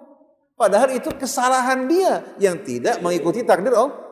Ketika umat Islam dulu maju, mempelajari ilmu pengetahuan. Barat masih belum mampu untuk menghitung angka yang tinggi. Sampai kalau orang menghitung angka 1.000.000 pakai angka Romawi setengah mati. Yang menemukan titik atau nol itu merupakan sarjana Islam. Hingga matematik berkembang di tangan mereka. Untuk menulis 1.000.000 tinggal 6 titiknya atau 6 nolnya.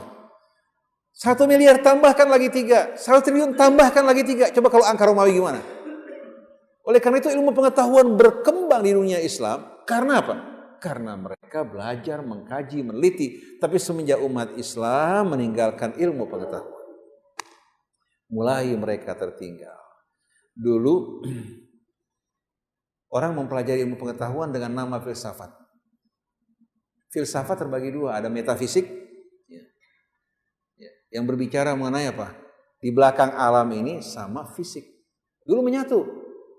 Orang Islam dari bodohnya, dia tenggelam dalam filsafat metafisik, tapi dalam sains dan pengetahuan ditinggalkan. Kalau Barat sengaja mengadakan seminar, simposium, mengeluarkan biaya, mengajak para mufakir-mufakir untuk ribut dalam masalah tersebut.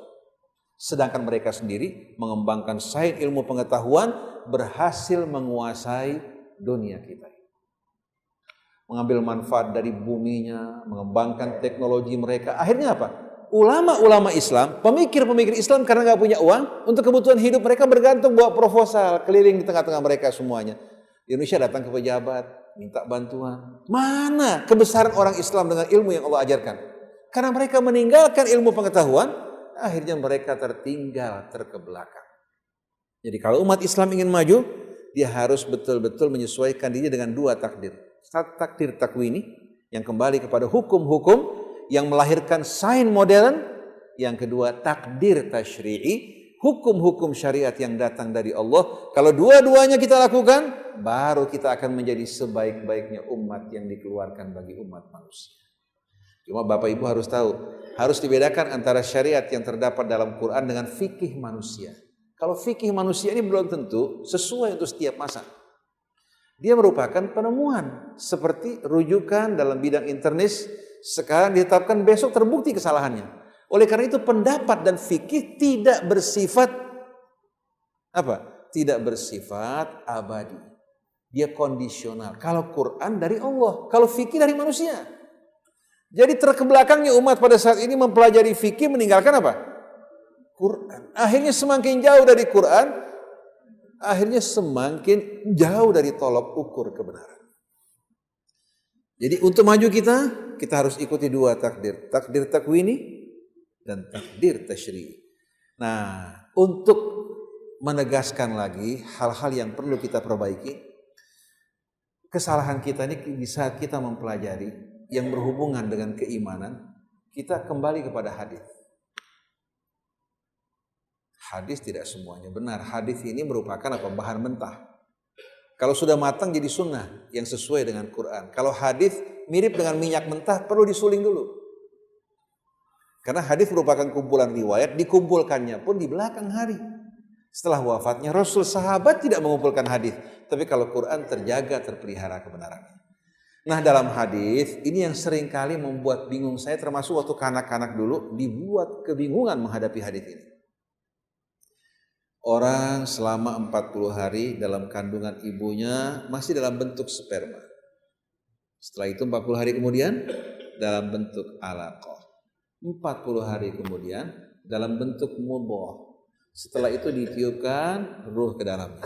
Dituliskan ketentuan takdirnya katanya. Apakah dia bahagia, apakah dia celaka, kemudian rizkinya. Setelah itu seseorang sesuai dengan ketentuan tadi, ada yang beramal dari bawah dengan amal ahli syurga. Begitu sudah dekat dari syurga, tahu-tahu kitab sebelumnya yang dituliskan Allah membelokkan dirinya. Langsung dia beramal dengan amal ahli neraka, masuk dalam neraka. Satu lagi beramal dengan amal ahli neraka.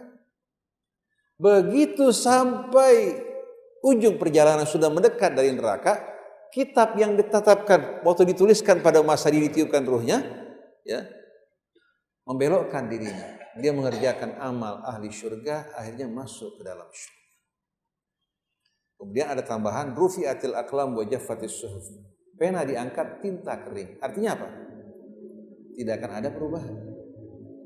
Hadis ini perlu Bapak Ibu tahu, yang tidak dapat dijadikan sebagai landasan dalam keimanan karena yang meriwayatkan cuma satu orang. Walaupun yang meriwayatkan orang terkemuka, sahabat Nabi yang bernama Ibnu Mas'ud. Cuma dugaan bahwa Ibnu Mas'ud digunakan namanya untuk meriwayatkan hadis ini. Dan dia bertentangan dengan Quran dan fakta ilmiah. Saya mau tanya pada Bapak Ibu, ada nggak ahli kandungan di sini? Paling nggak Dokter Murdani sebagai dokter bisa. Kira-kira berapa lama sperma bisa bertahan dalam rahim? 2 hari. Katakan 1 hari 2 hari. Karena asam lambung, begitu subhanallah sperma menyebar, kemudian dari jauh telur sudah memberikan signal negatif, lampu untuk mengundang. Begitu sperma masuk ke dalam telur, langsung signal yang dikirimkan berhenti. Dia berubah menjadi positif setelah terjadi pembuahan. Dia nggak menerima pendatang baru. Sperma yang lain yang jumlahnya jutaan berhadapan dengan asam lambung berguguran satu persatu. Nah, dalam hadis tadi disebutkan 40 hari. Ini mengherankan luar biasa. Kita akan menjadi lecehan habis-habisan kalau hadis ini diterima bertentangan dengan fakta dan bukti ilmiah, bukan merupakan teori. Bahwa sperma tidak mampu bertahan dalam rahim dalam waktu yang cukup lama, apalagi 40 hari. Oleh karena itu Quran ketika berbicara mengenai penciptaan manusia, indah, tidak ada sama sekali hal-hal seperti itu. Dari mulai penciptaan dia, ya, dari sperma yang membuahkan apa? Membuahkan telur, kemudian melekat pada dinding rahim dalam bentuk alaqah. Aliqah, ya alaqah itu melekat.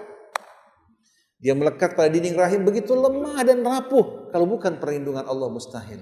Setelah itu mulai dia membelah dirinya.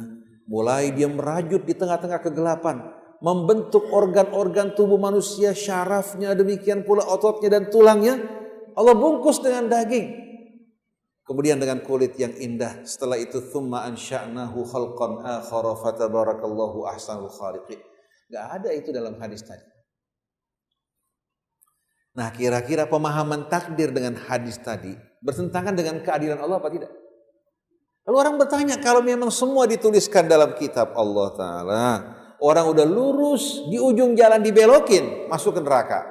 Satu lagi yang dari awal perjalanan neraka, di ujung dibelokkan masuk ke dalam surga, orang bertanya, apa gunanya kita beramal? Hadis ini yang membuat orang Islam menjadi apatis dan fatalis. Kenapa bukan kembali ke dalam Quran?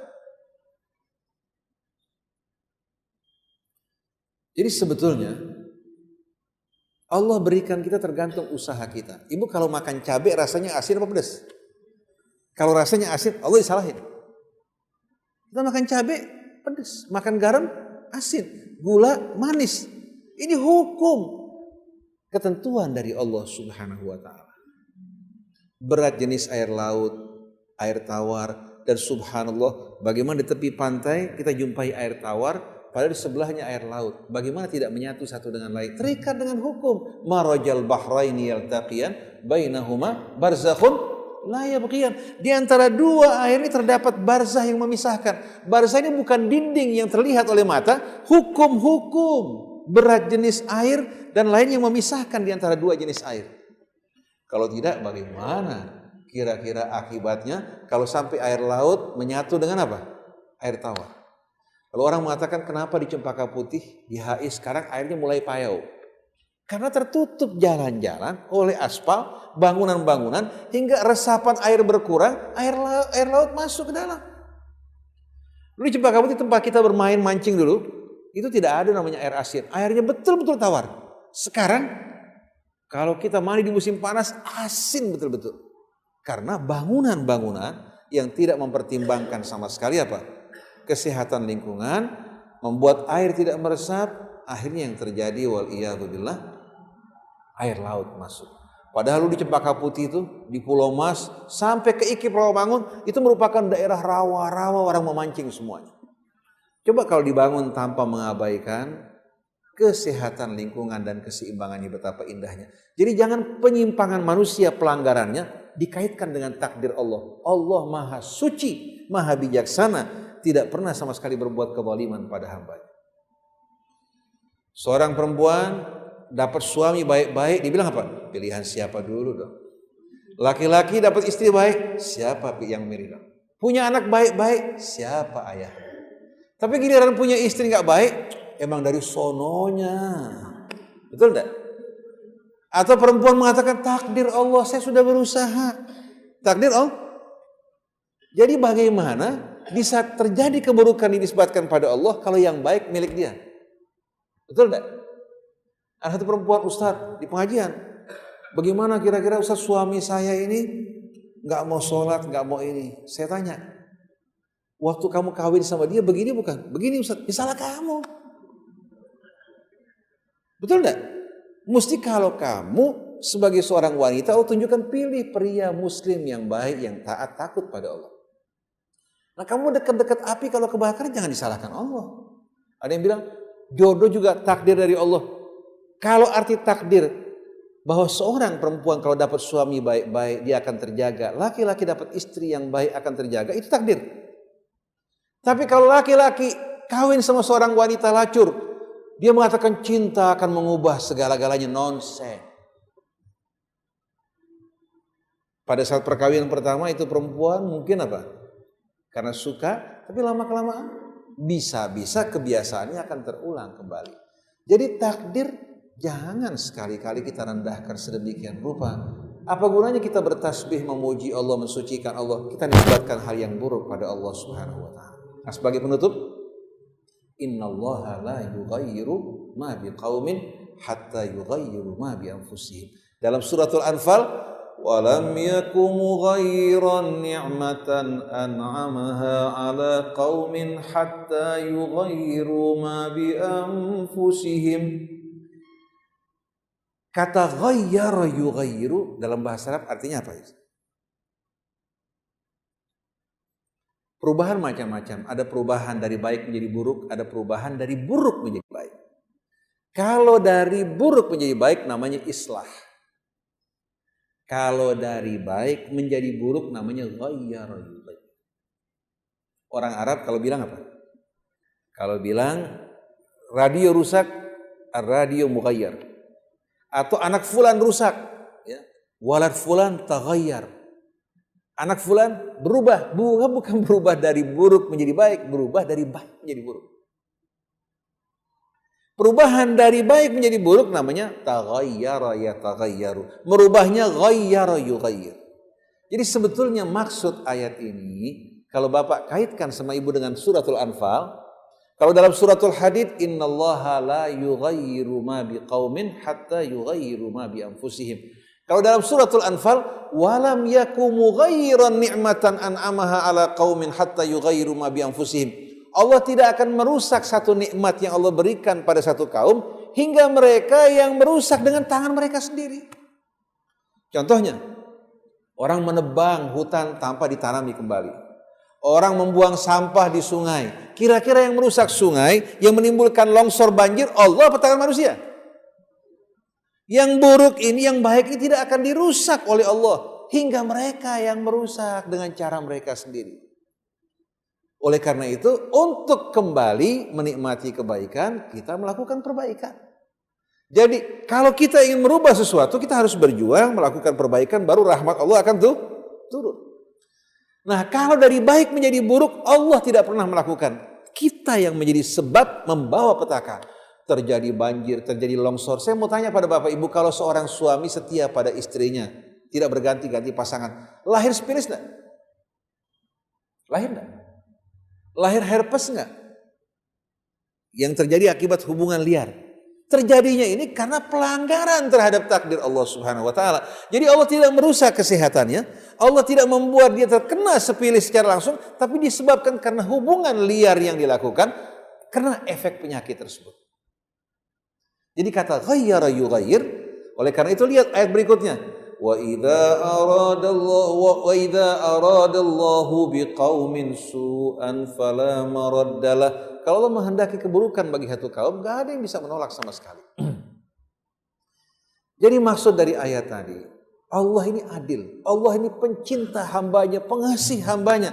Tidak pernah Allah subhanahu wa ta'ala dengan sengaja merusak apa-apa yang ada pada satu kaum dari kenikmatan. Hingga mereka sendiri yang merusak nikmat mereka karena tidak dijaga. Sampai Imam Ali mengatakan, jaga nikmat Allah dengan mensyukurinya. Dan jangan kalian melakukan pelanggaran kemaksiatan. Ini yang akan mengundang azab Allah subhanahu wa ta'ala. Jadi kalau seandainya orang makan-makan di tempat lalat berkumpul, di pinggir jalan, lebih murah dia makan. Atau dia makan super mie karena dianggap simpel dan enak. Super mie, Indomie. Akhirnya terkena penyakit yang bermacam-macam. Yang salah Allah apa dia? Dia salah. Allah subhanahu wa ta'ala kesian. Selalu menjadi kambing hitam kita. Yang baik untuk kita, yang buruk untuk Allah. Jadi Bapak Ibu boleh kaitkan dengan suratul Anfal. Walam yaku mughayyiran nikmatan. Dia tidak akan pernah mengubah, merusak satu nikmat an'amaha ala qaumin yang diberikan pada satu kaum hatta yughayyiru ma bi anfusihim, hingga mereka merusak apa yang pada mereka. Orang Palestina terjajah oleh Israel. Dosa mereka cukup besar, mereka jual tanah untuk orang Israel. Harganya tinggi. Ketika ditegur oleh ulamanya, ditanya, "Kamu mau beli lebih mahal lagi? Kamu mau beli dengan harga yang mereka beli? Ini keuntungan buat kita, kamu ini iri." Dijual untuk orang Israel. Akhirnya Israel beli 1/10, dikuasai semuanya oleh mereka. Pelanggaran-pelanggaran kita ini yang mengundang azab Allah subhanahu wa ta'ala. Kalau Indonesia pemerintahnya menghalalkan LGBT aja, LGBT. Tunggu aja nanti azab seperti yang Allah turunkan pada kaum Lut. Jadi banyak perilaku manusia yang mengundang azab, tapi yang disalahkan adalah Allah.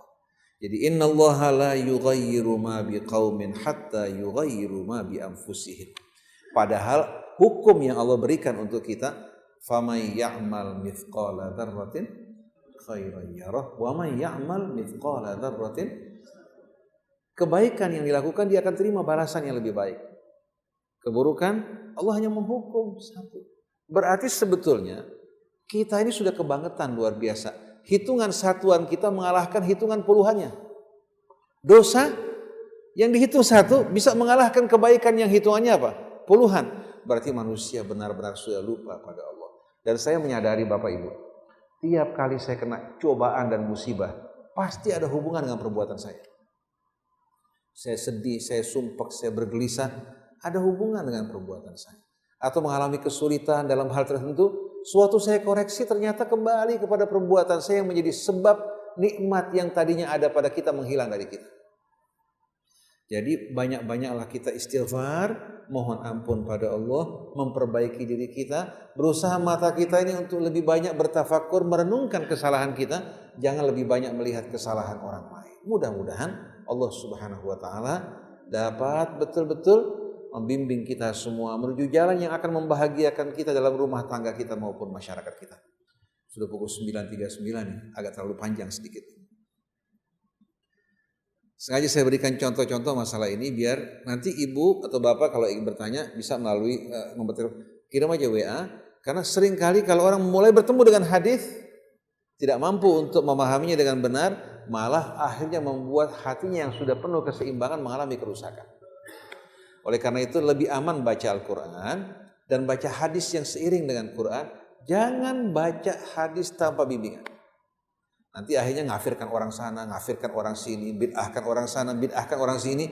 Bayangkan yang Allah perintahkan gak dikerjakan, tapi yang sepele-sepele hanya gara-gara masalah kunut tidak kunut diributkan. Kan luar biasa. Bagaimana kita mau maju dengan pemikiran semacam ini?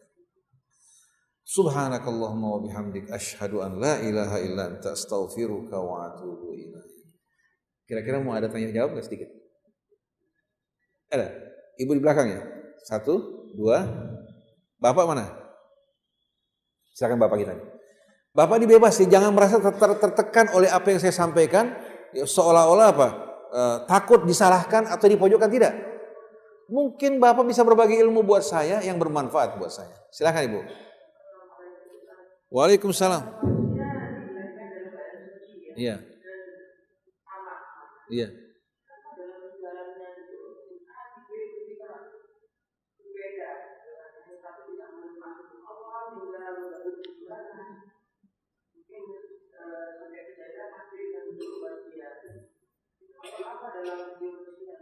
Baik. Waalaikumsalam. Tadi Ibu satu lagi gimana tadi? Silakan Ibu di belakang tuh. Ibu di belakang.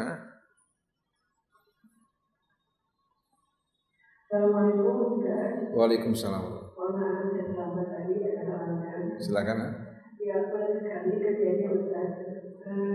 Itu betul sekali ya, mengapa umat Islam ini sekarang menafikan ilmu pengetahuan, tapi hanya memikirkan hadis-hadis dan kemudian akhirnya kita menjadi terpuruk seperti kata orang guru. Nah, saya kemarin melihat ya bahwa ternyata universitas tertua di dunia itu bukan Oxford atau Oxford, tetapi ternyata adalah Al-Karawin yang ada di kota Fes. Saya betul-betul bertahu tentang hal itu.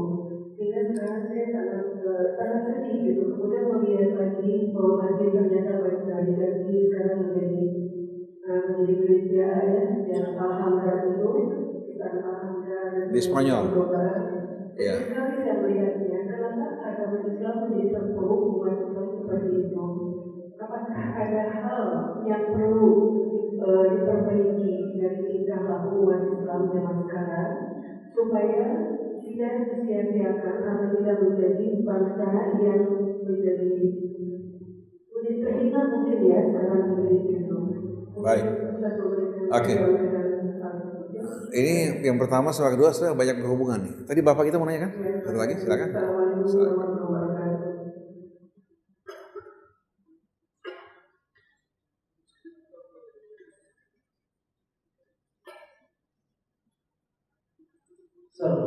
Assalamualaikum. Terus terang aja Ustaz, saya bingung dan biasa tetap takdir. Yang saya ngerti, jadi Ustaz menyamakan takdir itu dengan sunatullah. Iya. Itu sunatullah itu yang menetapkan siapa? Allah kan?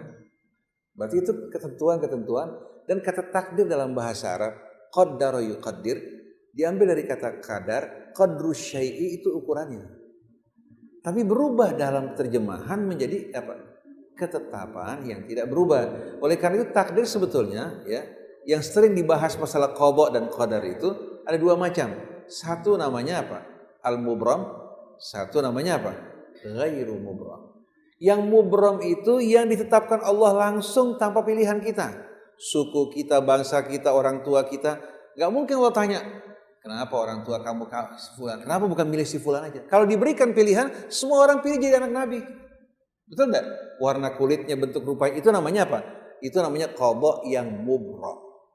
Yang ditetapkan langsung dan Allah tidak akan tanya. Yang kedua mu'allak, yang tergantung amal kita. Nanam padi keluar padi, nanam gandum keluar gandum, itu enggak? Usaha kita baik insya Allah dengan di jalan Allah Ta'ala Allah berikan keberkahan. Kita ingkar durhaka Allah berikan hukuman. Itu namanya mu'allak, tergantung perbuatan dan pilihan kita. Jadi sayangnya takdir itu maknanya berubah tidak jelas karena gak dikembalikan pada Quran, gak dikembalikan kepada akar katanya, tapi berubah menjadi apa? Menjadi ketetapan yang datang dari Allah. Tidak mungkin akan ada perubahan. Jadi seolah-olah manusia ini telah dikendalikan hidupnya oleh Allah, yang nyolong disuruh nyolong sama Allah katanya, yang berbuat baik juga begitu. Kemudian yang akhirnya apa? Di akhirat yang nyolong dimasukkan ke neraka. Dibilang ya Allah kan bukan pilihan saya. Betul enggak? Di mana keadilan Allah SWT? Maha suci Allah SWT. Jadi Bapak perlu pelajari kata takdir itu dari akar kata apa? Iya. Kan bahasa Indonesia sudah kadar. Kadar airnya sekian ya. Kemudian kata nikel ada kadar dia punya timbalnya sekian, atau bensin kadar timbalnya sekian kan? Itu dari bahasa Arab asalnya. Kok bisa berubah terjemahannya menjadi sesuatu yang membingungkan? Kenapa? Hadis. Ada hadis-hadis tadi itu yang membuat orang terperangkap dalam pemahaman yang fatalis. Kita ini nggak punya pilihan. Akhirnya kalau gitu orang bertanya, kalau gitu apa gunanya kita beramal? Kalau gitu Allah zalim dong. Dijawab oleh gurunya, jangan bilang begitu. Jadi Allah ini hantu, bukan Tuhan yang maha pengasih lagi maha penyayang. Ada yang menarik Bapak Ibu sekalian. Ada seorang guru mengajar pada muridnya.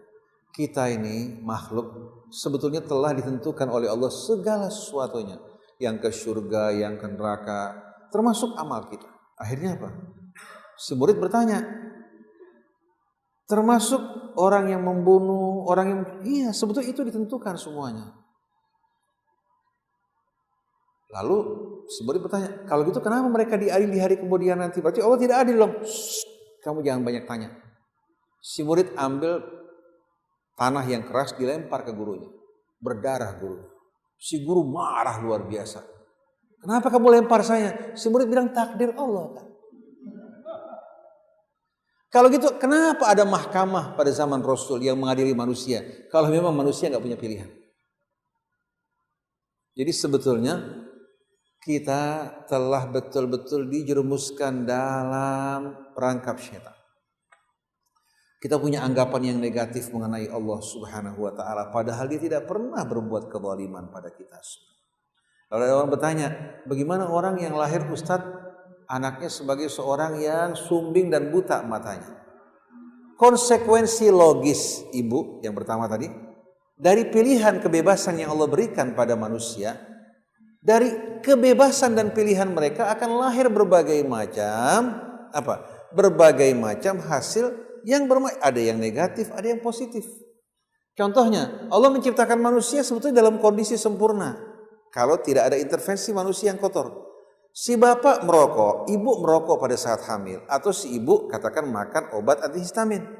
Saya punya keluarga, dia makan dekolsin kalau nggak salah pada saat sedang hamil, nggak lama keluar pendarahan. Begitu lahir, bibirnya sumbing. Atau katakan si bapak suka main perempuan, berhubungan dengan ibunya, anak lahir buta, cacat, karena perbuatan bapaknya. Si anak yang kondisi seperti itu di bawah rahmat Allah. Allah tidak akan tanya melebihi dia punya apa? Kemampuan dia. Tapi bapaknya yang menjadi sebab berdosa. Kalau dia tidak bertobat, tanggung jawabnya besar di hadapan Allah. Atau ibunya katakan mengidap penyakit, kemudian dia hamil, anaknya dalam kondisi seperti itu. Atau seorang naik motor dengan gila-gilaan menabrak seseorang. Yang ditabrak itu kematiannya bukan pilihan dia. Kalau dia dalam kondisi baik, bertakwa pada Allah, min ahli jannah. Tapi yang menabrak ini bertanggung jawab atas perbuatannya. Apalagi mabok, obat-obatan, mengendarai mobil, kemudian menabrak orang di halte bus, itu hukumannya berat. Satu orang, kalau orang terbunuh secara tidak sengaja dalam Islam, dia harus membayar tidak kurang dari 5 kg emas. Puasa 2 bulan berturut-turut. Itu Quran yang menetapkan. Wa may yaqtul mu'minan muta'ammidan wa man qatala mu'minan khata'an fatahriru raqabatin wadiyatun musallamatun ila ahlihi illa an yasaddaqu. Kalau orang membunuh secara tidak sengaja mengendarakan mobil atau apa, dia mesti melepaskan budak yang pertama, kemudian membayar diah kepada pihak keluarganya sebanyak 1.000 dinar. Kalau dinar 4,5 atau 4,25 gram kali 1.000. Kalau tidak ada budak yang dilepaskan, maka fasiyamu syahraini mutatabi'ain. Di samping membayar ganti rugi, dia harus berpuasa 2 bulan berturut-turut, tidak boleh stop sama sekali. Kenapa? Karena nyawa manusia ini harganya amat tinggi di sisi Allah. Oleh karena tidak dibolehkan kita melenyapkan nyawa manusia tanpa dasar kebenaran. Kalau orang di penjara salah, bisa digantikan dengan ganti rugi. Tapi kalau orang dibunuh, nggak bisa dihidupkan kembali. Oleh karena itu masalah nyawa kita harus berhati-hati. Jadi kalau kita perhatikan bersama-sama, ini kesalahan-kesalahan menimbulkan efek yang amat luas dalam pandangan kita, paradigma hidup kita, usaha kita, perjuangan kita terhambat oleh anggapan-anggapan seperti ini. Kalau kita melakukan kesalahan, takdir Allah. Bayangkan orang-orang di sana melakukan penelitian, pengkajian, mencari sebab di belakangnya untuk tidak mengulangi kesalahan tersebut. Kalau kita justru kembali kepada kesalahan. Jadi ibu tadi kalau mengatakan, kenapa kok ada manusia lahir dalam kondisi bersih dan baik, tetapi kok sebahagian beriman, sebahagian ingkar, sebahagian melakukan kejahatan? Pengaruh dari lingkungan, pengaruh dari pendidikan, begitu pula pengaruh-pengaruh yang bermacam-macam ini ikut berpengaruh dalam membentuk jiwa si anak. Jiwa anak itu pertama lahir ke dunia biar bapaknya pencuri, ibunya pelacur, bersih. Tapi ada pengaruh lingkungan, pengaruh pendidikan, walaupun tidak bersifat mutlak. Oleh karena itu para ulama menamakan faktor-faktor ini faktor yang tidak sempurna. Karena buktinya ada yang suaminya kafir, istrinya beriman seperti Fir'aun. Ada yang suaminya beriman, istrinya kafir. Ada bapaknya ulama, anaknya justru paling menginjak-injak agama. Di lingkungan pesantren rusak, tapi pergi ke Amerika, ke Eropa menjadi muslim yang baik. Karena begitu terbuka akal pikirannya, dia menemukan ternyata yang diajarkan Islam lebih baik daripada kehidupan yang ditawarkan oleh Barat. Jadi ada faktor-faktor yang berpengaruh dalam membentuk jiwa manusia, baik itu pengaruh daripada gen, atau pengaruh lingkungan, atau pengaruh pendidikan, tapi ini tidak bersifat mutlak. Nah, Allah masih siap memberikan petunjuk bagi manusia apabila dia berusaha mencari kebenaran, Allah akan datang lebih cepat kepadanya. Oleh karena itu, perhatikan coba bagaimana Asiyah istri Fir'aun bisa beriman. Bahkan rela meninggalkan gelarnya sebagai permaisuri maupun singgasananya. Tapi istri Nabi Allah Nuh hidup bersama Nuh 950 tahun. Tapi bagaimana istrinya tidak mengambil pelajaran, bahkan termasuk anaknya sudah menyaksikan banjir, Nuh mengajak masuk ke dalam perahu, dia mengatakan tidak, saya akan lari ke puncak gunung, sa'awi ila jabarin ya'simuni minal. Dan saya jumpai banyak contoh-contoh ulama, kiai, ustadz, anaknya jauh dari kehidupan bapak dan ibunya, walaupun gak semuanya. Malah dia meremehkan agama.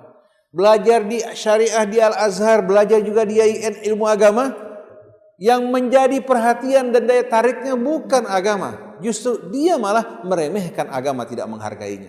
Yang belajar dari kedokteran, yang belajar dari fisika, yang belajar dari ilmu pengetahuan sains modern, begitu mengenal Allah lebih baik dari ulamanya sendiri.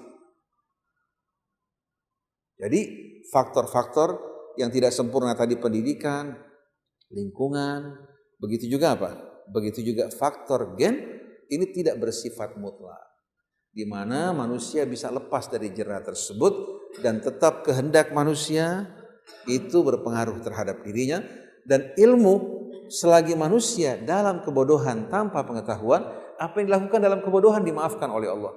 Maka sebelum Bapak dipanggil di akhirat, sebelum orang-orang awam dipanggil, yang pertama dipanggil kita para ustadz. Sudah menyampaikan ilmunya apa belum? Kalau ustadznya pasang tarif tinggi-tinggi, akhirnya Bapak mungkin bisa bayar, awam gak bisa bayar, maka beban yang paling berat di akhirat ustadznya bertanggung jawab di hadapan Allah. Saya juga baru tahu, satu orang diundang minta 25 juta. Akhirnya negosiasi. Sudah, kalau kamu mau, saya kasih waktu setengah jam. Saya pulang dari arah Bandung, di tengah jalan nanti, ya, saya mampir 5 juta. Akhirnya mereka ngeluhkan, saya bilang yang salah bukan ustadznya, kalian yang bodoh. Masa orang seperti ini kalian undang? Ini syaitan, bukan ulama. Ulama seharusnya menyampaikan risalah Allah Subhanahu wa taala, dia bekerja di sisi Allah, mengharapkan dari Allah. Dan Allah tersebutkan kan, qul la as'alukum alaihi ajran in huwa illa dzikra lil alamin. Ittabi'u man la yas'alukum ajran wa hum muhtadun. Kalau orang mau mencari kekayaan dari yang mengajar, bukan kekayaan, kemiskinan gak pernah cukup, akhirnya dikasih makan istrinya. Istrinya berubah hobinya nge-mall, anaknya dikasih makan, anaknya juga liar. Karena dikasih makan dari uang-uang yang seharusnya apa? Yang seharusnya sebetulnya dia tidak lakukan hal tersebut. Malah yang harus mendapatkan perhatian Bapak Ibu, guru Al-Quran, yang ngajar sholat, yang ngajar belajar, itu harus dapat perhatian lebih besar. Jangan kalau kursus bahasa Inggris, matematik, anak ibu dipegang. Begitu kursus agama, main di luar. Ustadz nungguin sama ustadzah. Ibu sama sekali nggak mengecam anak ibu atau mendidik agar dia sungguh-sungguh untuk mempelajari agama. Nah, ini banyak keluh kesah. Penceramah sekali ceramah dapat imbalan yang besar. Sedangkan yang bekerja susah payah berjam-jam. Saya kebetulan ceramah di satu masjid, ada jatah saya ceramah di masjid yang cukup besar. Saya selalu diberikan amplop, biasanya dulu saya berikan untuk orang buka puasa. Sekali waktu saya tanya, berapa gaji kamu pengurusnya? Itu yang Ustadz terima tuh barusan, ceramah 1 jam, itu gaji saya. Gaji dia berangkat dari Ciputat, pulang malam, yang diterima sama dengan yang diberikan untuk seorang ustadz. Akhirnya saya nggak bagi-bagikan lagi, saya buka, bagi-bagikan nih buat kalian semuanya. Karena terang-terangan bolim luar biasa. Saya mau tanya, perut Pak Ustadz lebih besar memang? Anak Pak Ustadz lebih berhak untuk makan, anak orang lain gak perlu makan. Bagaimana kita mau didik orang Islam supaya maju? Kalau di SMA, anaknya seharusnya perguruan tinggi. Ini sekarang tidak. Bapaknya SMA, anaknya SMP. Karena biaya hidup yang semakin mahal, orang tidak peduli terhadap orang yang kerja bersama dia. Oleh karena itu Bapak Ibu kalau punya supir perhatikan. Kalau tidak ada, jelaskan sama dia, ini kemampuan saya. Kalau ada, berikan kelebihannya. Supaya anaknya sekolah. Kemudian berikan waktu yang pantas buat dia beristirahat. Artinya hargai orang yang bekerja buat dia. Kalau Bapak punya kelebihan, berikan rumah buat dia juga pantas. Betul enggak? Ada kelebihan, ini semua untuk bekal akhirat kita. Jangan kita justru menindas orang yang bekerja pada kita. Akhirnya membawa takdir buruk buat kita. Karena ulah perbuatan kita. Jadi ibu tadi, semua ini konsekuensi logis dari pilihan, kebebasan, kehendak yang Allah berikan buat kita. Contohnya kalau hukum yang mengatur tubuh kita dan alam raya kan dikendalikan oleh Allah. Gak mungkin ada kesalahan dalam hukum Allah. Betul enggak? Tapi kalau kehidupan kita diserahkan pada kita sebagai khalifah Allah subhanahu wa ta'ala. Nah konsekuensi logisnya, manusia dengan kehendaknya ada yang mengikuti kebenaran, ada yang mengikuti syaitan dan hawa nafsunya. Iya. Mana pertanyaan ibu yang ketiga berkaitan dengan apa? Dengan kondisi umat Islam. Iya. Arti kondisi umat Islam saat ini. Ibu kalau ke Cordoba, masuk ke wilayah Spanyol, ibu akan lihat masjid berubah jadi museum. Berubah jadi museum. Sisa-sisa dari peninggalan Islam semua berubah keadaannya. Islam hanya tinggal kaligrafi, Islam hanya tinggal hadirin sekalian menjadi apa? Hal yang dimuseumkan sebagai sisa-sisa sejarah. Orang masuk Masjid Al-Azhar. Al-Azhar universitas yang cukup tua, 1000 tahun telah dibangun.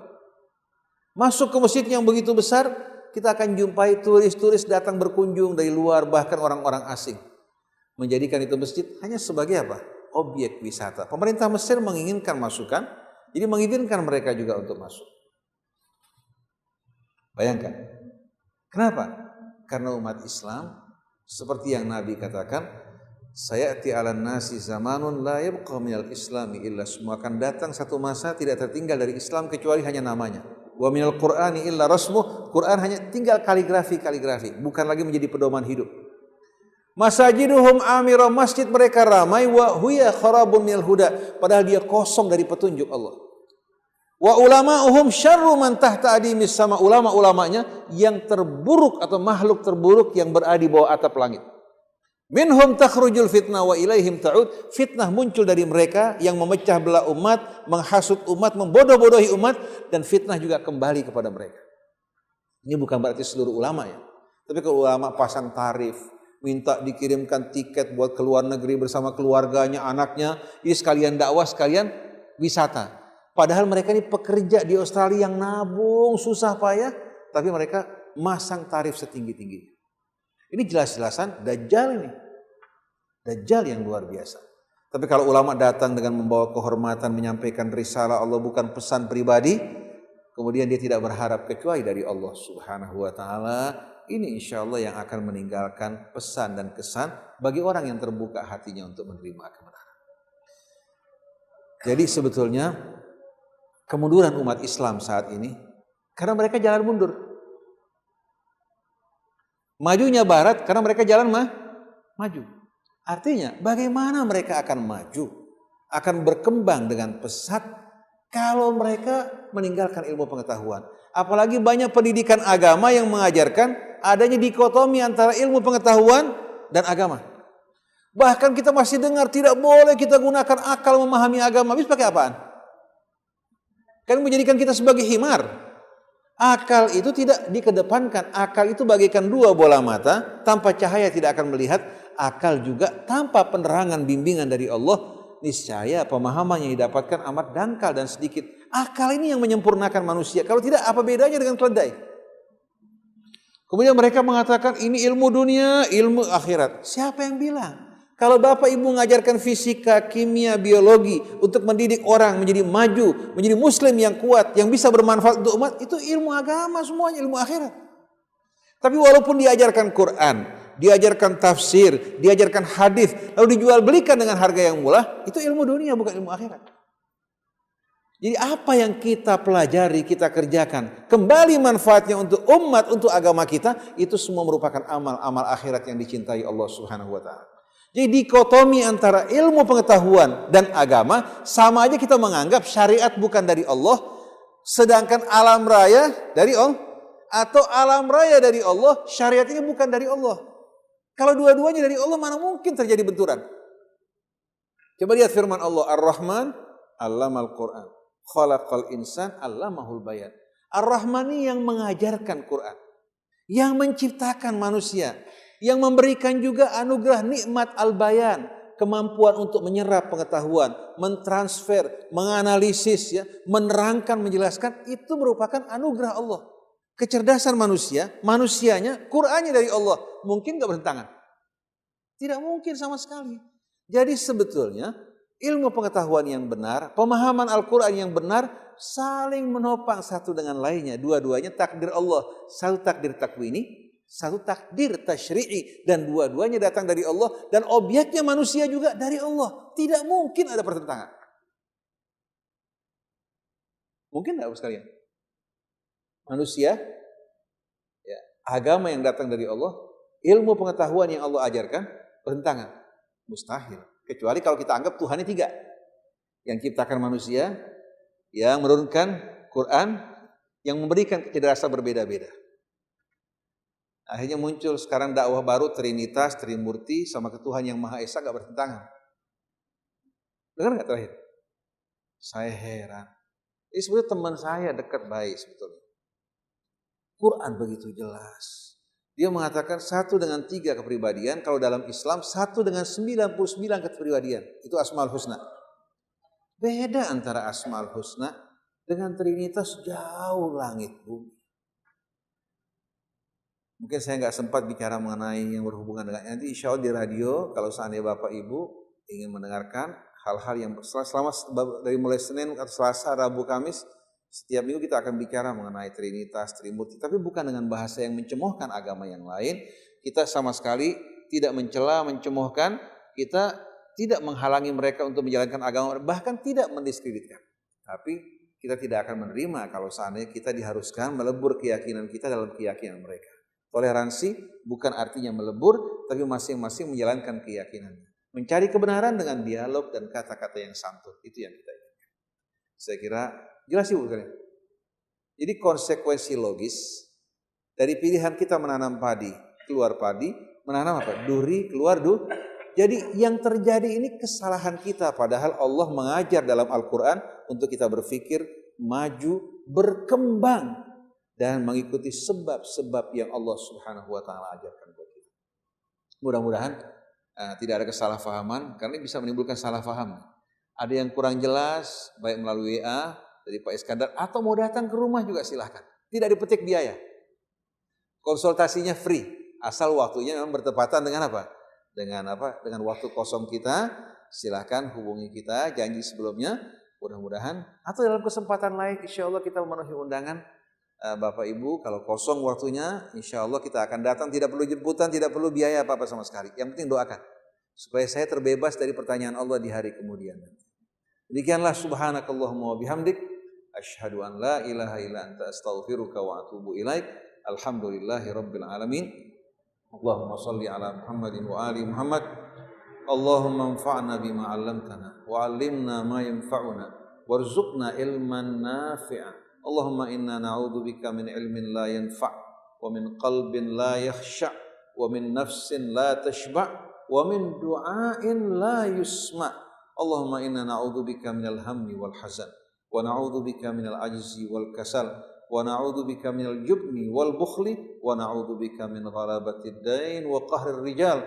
Allahumma aslih dhata bainina wa alif baina qulubina wa wahhid sufufana waj'alna hudatan muhtadin ولا تجعلنا ضالين مضلين برحمتك يا أرحم الراحمين. ربنا اغفر لنا ولوالدينا وللمؤمنين يوم يقوم الحساب ربنا واجعلنا مقيم الصلاة ومن ذريتنا ربنا وتقبل دعاء وصل اللهم على عبدك ورسولك محمد وآله وصحبه وسلم.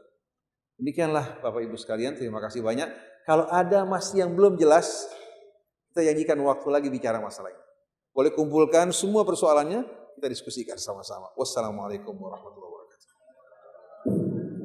Ya Rabbi salli ala Muhammad, Ya Rabbi salli alaihi wa sallim. Ya Rabbi salli ala Muhammad, aqrabi da'in yad'u ila al-haq. Ya Rabbi salli ala Muhammad, Ya Rabbi salli alaihi wa sallim. Ya Rabbi salli ala Muhammad al-Mustafa sadiqil musaddaq. Ya Rabbi salli ala Muhammad, Ya Rabbi salli ala